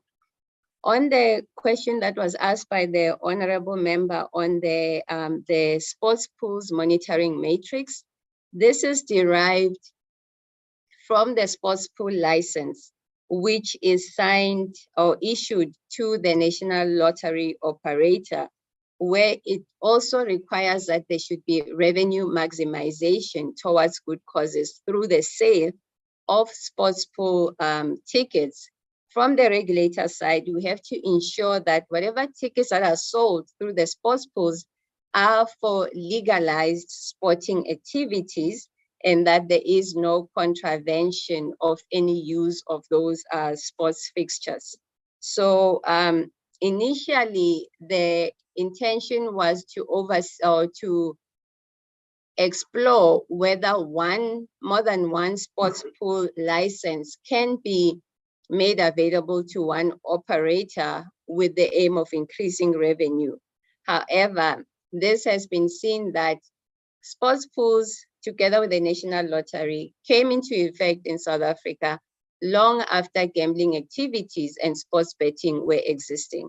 So with the payouts in sports betting, they are much higher than the payouts in the sports pools license. As with a sports pool license, there has to be contribution of 25.5% that goes towards good causes.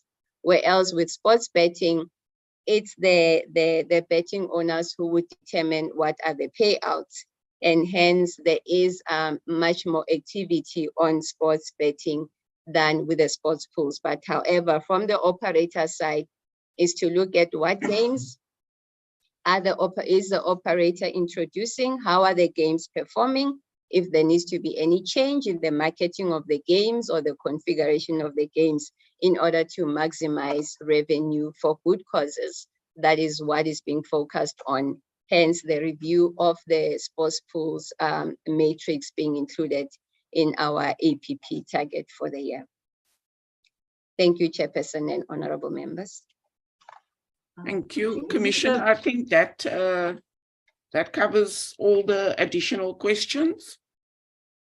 Chair, there were just two around the additional measures, which I'd like Vincent to come in on, and then Anashni just to talk about the strategic partnerships. Those are the two questions that we have. Thank you, Chair. Thank you. Thank you, Mr. Jones. Thank you, Chairperson, honorable members.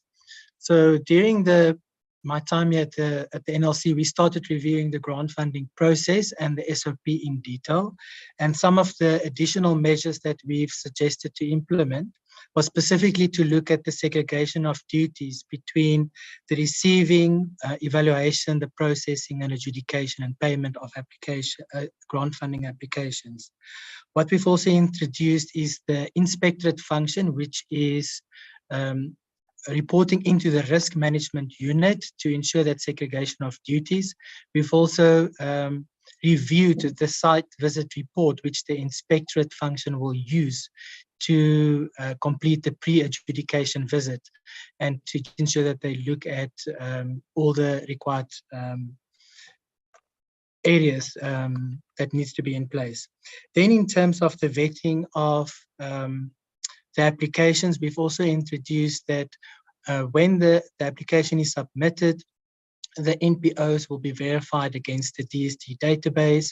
The directors of the NPOs will be verified against the CIPC database. And we are also requesting that tax clearance certificates or Section 18A certificates be added as part of the compliance or the vetting of the applications. What we've also suggested is that the NLC should looking at partnering with the South African Fraud Prevention Services to perhaps in future also consider vetting the ID numbers against this database to see if any directors have previously been listed on this database. In terms of the delinquency register, we've also recommended to management that we need to ensure that our register for delinquent applicants is updated and complete. We have embarked on a project to ensure that all NPOs and directors previously investigated or where allegations were confirmed that the monies were not used in line with the grant funding agreements, that these directors and NPOs are updated on the delinquency register to ensure that we do not consider funding for these applicants.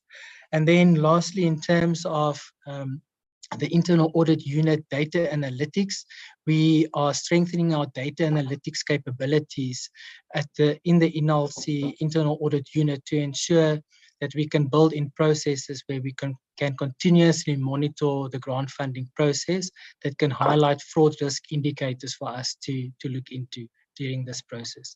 Thank you, Chairperson and members. Thank you. Thank you very much. Over to Anashni. Apologies, Chair, it's past the laptop game today. But I think on the last aspect of the strategic partnerships that were in the previous year APP, we can report that this was a strategic target that related to the formulation of partnerships both on a national and provincial level, and partnerships were subsequently, or MOUs were subsequently entered into with DSD, the Department of Social Development, with the primary purpose of information sharing on matters in relation to NPOs, as well as the provision of platforms for NLC education and awareness.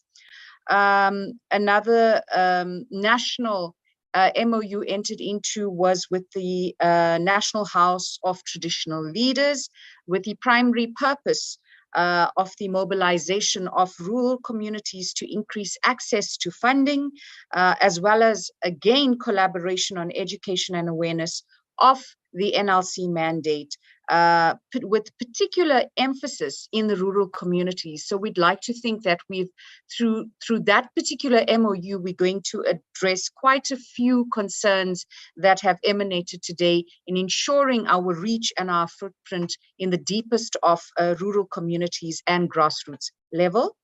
The last of the national strategic MOUs entered into was with the NYDA, the National Youth Development Agency. And of course, that's got the strong principle where we are hoping to partner with them to ensure participation in collaborative workshops, obviously dependent on the audience and topics that do involve the NLC. On a provincial level, we entered into MOUs with departments such as the Department of Education, as well as sports and culture, to ensure an integrated support services to NPOs within those particular provinces. Thank you, Chair. Chair, thank you very much. Honourable members, I think those are the questions that I had noted. Thank you, Chair. Thank you. In conclusion, can I just check if the Chair wants to make any further comments? In conclusion, if the Chair can just be unmuted, Andre.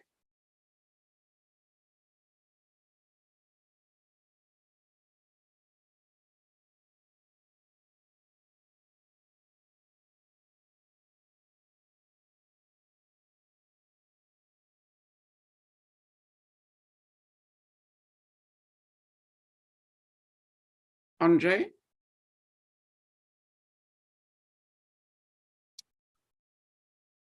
Okay. It seems like we can't reach the Chair. Could see him previously, now I can't see him.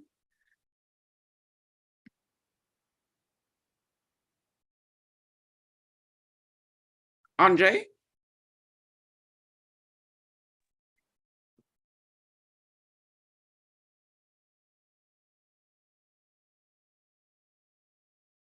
Zokwanda? Good morning, Chair. I think Mr. Hermans is having connectivity problems. He mentioned earlier that he's load shedding. Oh, okay. I think that is why he's not responding.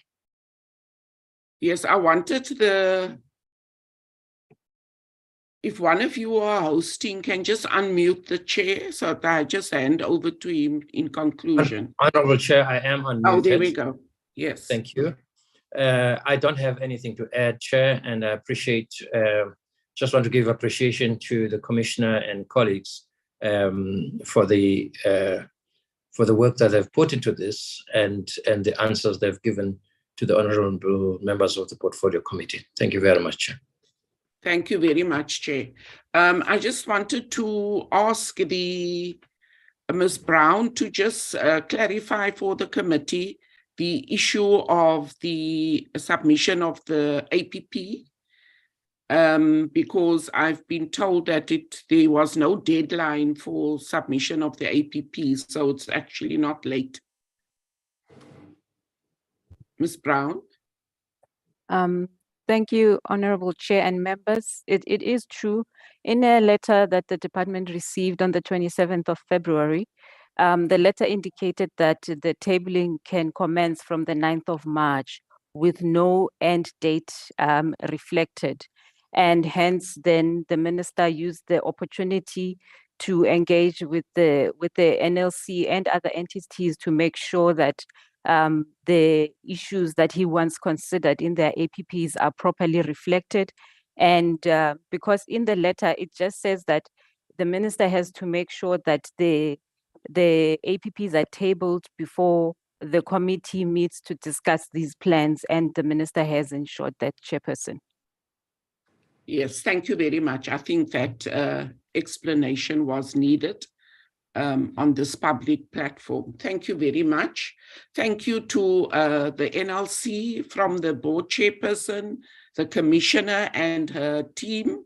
It was very good to see how interactive you are, and we have great hopes that things are busy being turned around at the NLC, and that you will continue in an upward trajectory, because we know that the NLC plays a very important role in uplifting our communities and moving people out of poverty. Thank you very much to the department and the NLC. Thank you. We will now have a short break. Thank you. Thank you. We will now have a short break and we'll reconvene at, let me see if we can reconvene just at, I think about 15:15. We'll just have a 10-minute break. Thank you. And then we'll look at the budget vote report, the first draft of the budget vote report. Thank you very much. Thank you, Chair. We'll excuse ourselves. Thank you. Bye-bye. Thank you. Bye-bye.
Welcome back, everyone, from your tea break. Can I just check, Mr. Hermans, are you back? Chair, I am back. I was just off the platform for a couple of seconds. Yeah. So we're on our next agenda item now, which is the first draft of DTIC's budget vote report. Thanks, Chair.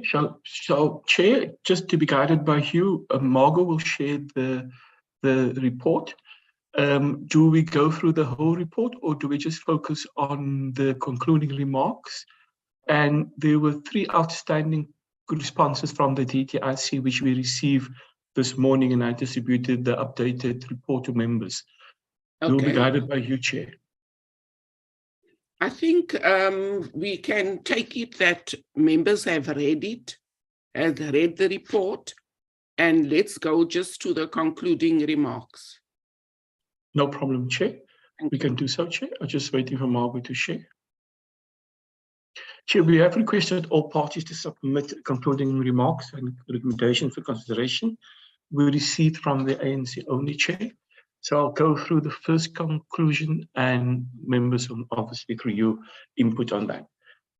First conclusion, the committee welcomed the DTIC's new approach to the APP, which now focuses on the impact of the DTIC's work rather than merely outputs.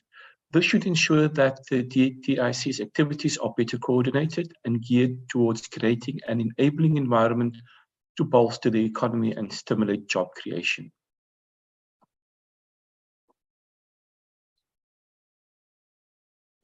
Chair, that's the first concluding remark. I don't know if members want to input on that, Chair, or like we normally do. I don't see any hands. Then we proceed, Chair. Number 2, however, the impact of the energy crisis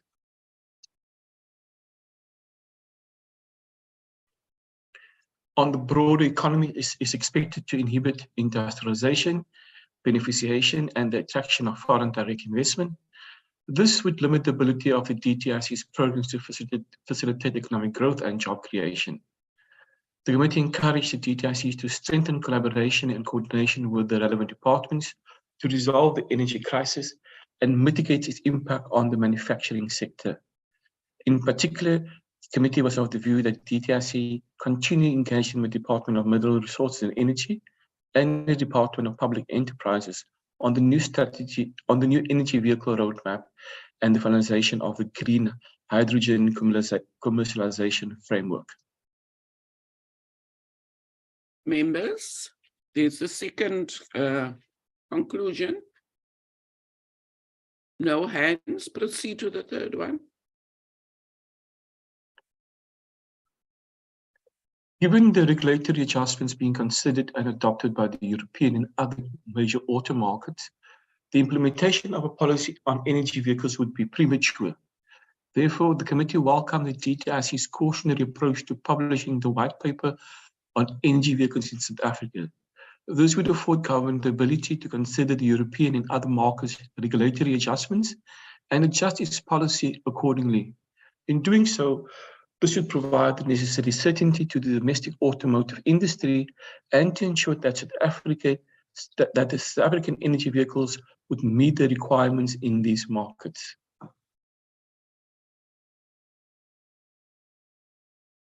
I don't see any hands. You can proceed. The committee noted that education and the development of practical skills was critical to enable the industrialization of the economy. However, it encouraged the DTIC to engage the relevant departments and tertiary education institutions to ensure that there is alignment between its policies and material and the skills required by the economy, especially the manufacturing sector. Thank you. The committee? Yes. The committee welcomed the amendments to the Companies Act through the general laws, the Anti-Money Laundering and Combating Terrorism Financing Amendment Act, which should assist in addressing state capture. It encouraged the DTIC to finalize the regulation in this regard. Thank you. I don't see any hands. The committee encouraged the ongoing negotiation in terms of the review of the EPA with the European Union and the GO with the United States, as it recognized the strategic economic partnerships with the European Union and the United States of America, among others.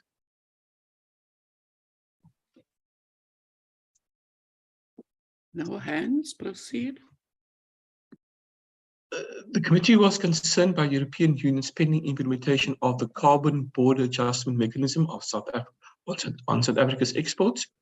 While the committee acknowledged the need to reduce global carbon emissions to mitigate the impact of climate change, this unilateral approach could be perceived as a protectionist measure.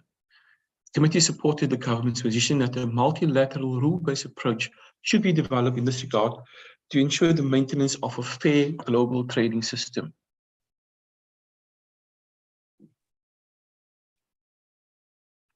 I don't see any hands, proceed. The committee encouraged the DTIC to embark on education and awareness programs targeting SMEs, women, people living with disabilities, and youth on enterprises, especially in rural areas, on the financial programs being offered and the support available to assist them to access this funding.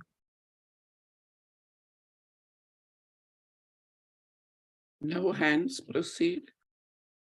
The committee welcomed the 200 billion in investment pledges and encouraged the DTIC to ensure that these materialize through capital investment projects for the creation of jobs. Proceed. The committee acknowledged the role of the private sector to support industrialization and the implementation of the reimagined industrial strategy. This has been evidenced by its pivotal role in enhancing and implementing master plans. However, the committee emphasized there was a need for additional support and investment from the private sector.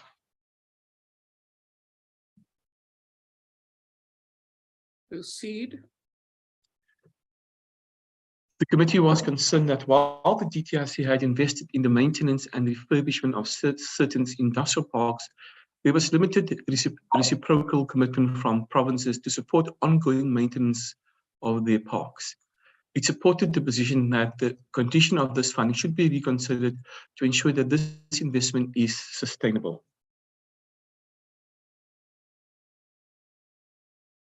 Proceed.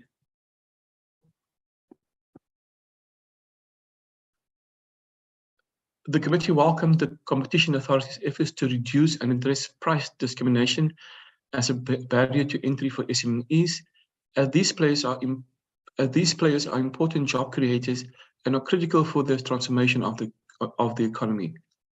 Furthermore, it noted the DTIC's consideration of mechanisms to lock in larger firms to support smaller players in the market.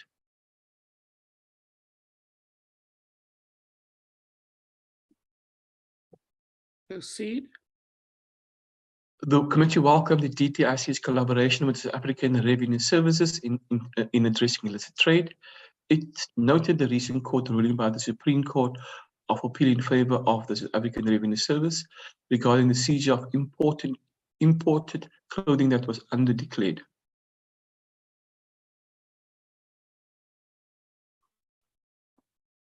Proceed. The committee noted that certain entities have unfunded mandates given legislative changes. In addition, transfer to entities have not substantively increased over the last few financial years. Given the ongoing fiscal constraints, the committee urged the DTIC to review the prescribed income sources, such as levies or fees for services rendered, available to entities to ensure that they are able to effectively fulfill their legislative mandate. Okay, there are no hands. Chair, then we'll go to recommendations, Chair, if through you. Yes. That committee, having considered the budget, recommends that the House adopts budget for 39 trade industry and competition. In addition, it recommends that the Minister of Trade, Industry and Competition should consider reviewing the various prescribed income sources of the entities falling under his mandate in accordance with the relevant legislation, with the intention of increasing existing income sources and introducing new ones where applicable. The Minister should submit a progress report in this regard within 6 months of the adoption of this report. Thank you. I don't see any other input. What is the process going forward from these conclusions and recommendations on the budget vote report of DTIC? Chair, what we normally do, Chair, is we allow parties to take the reports to their respective caucuses for their input, and then we will schedule to formally consider the report on Friday. That's what we normally do, Chair. Thank you. Honorable Mbuyani. Oh, Chairperson, thank you very much. I wanted to clarify the process that if you can take this concluding remarks and recommendation to our respective caucuses so that when we finally conclude, we're able to get a mandate from various parties. Thank you very much. Yes, but we do recognize that these are the conclusions and recommendations received from the African National Congress. Thank you. Yes, Chair, thank you.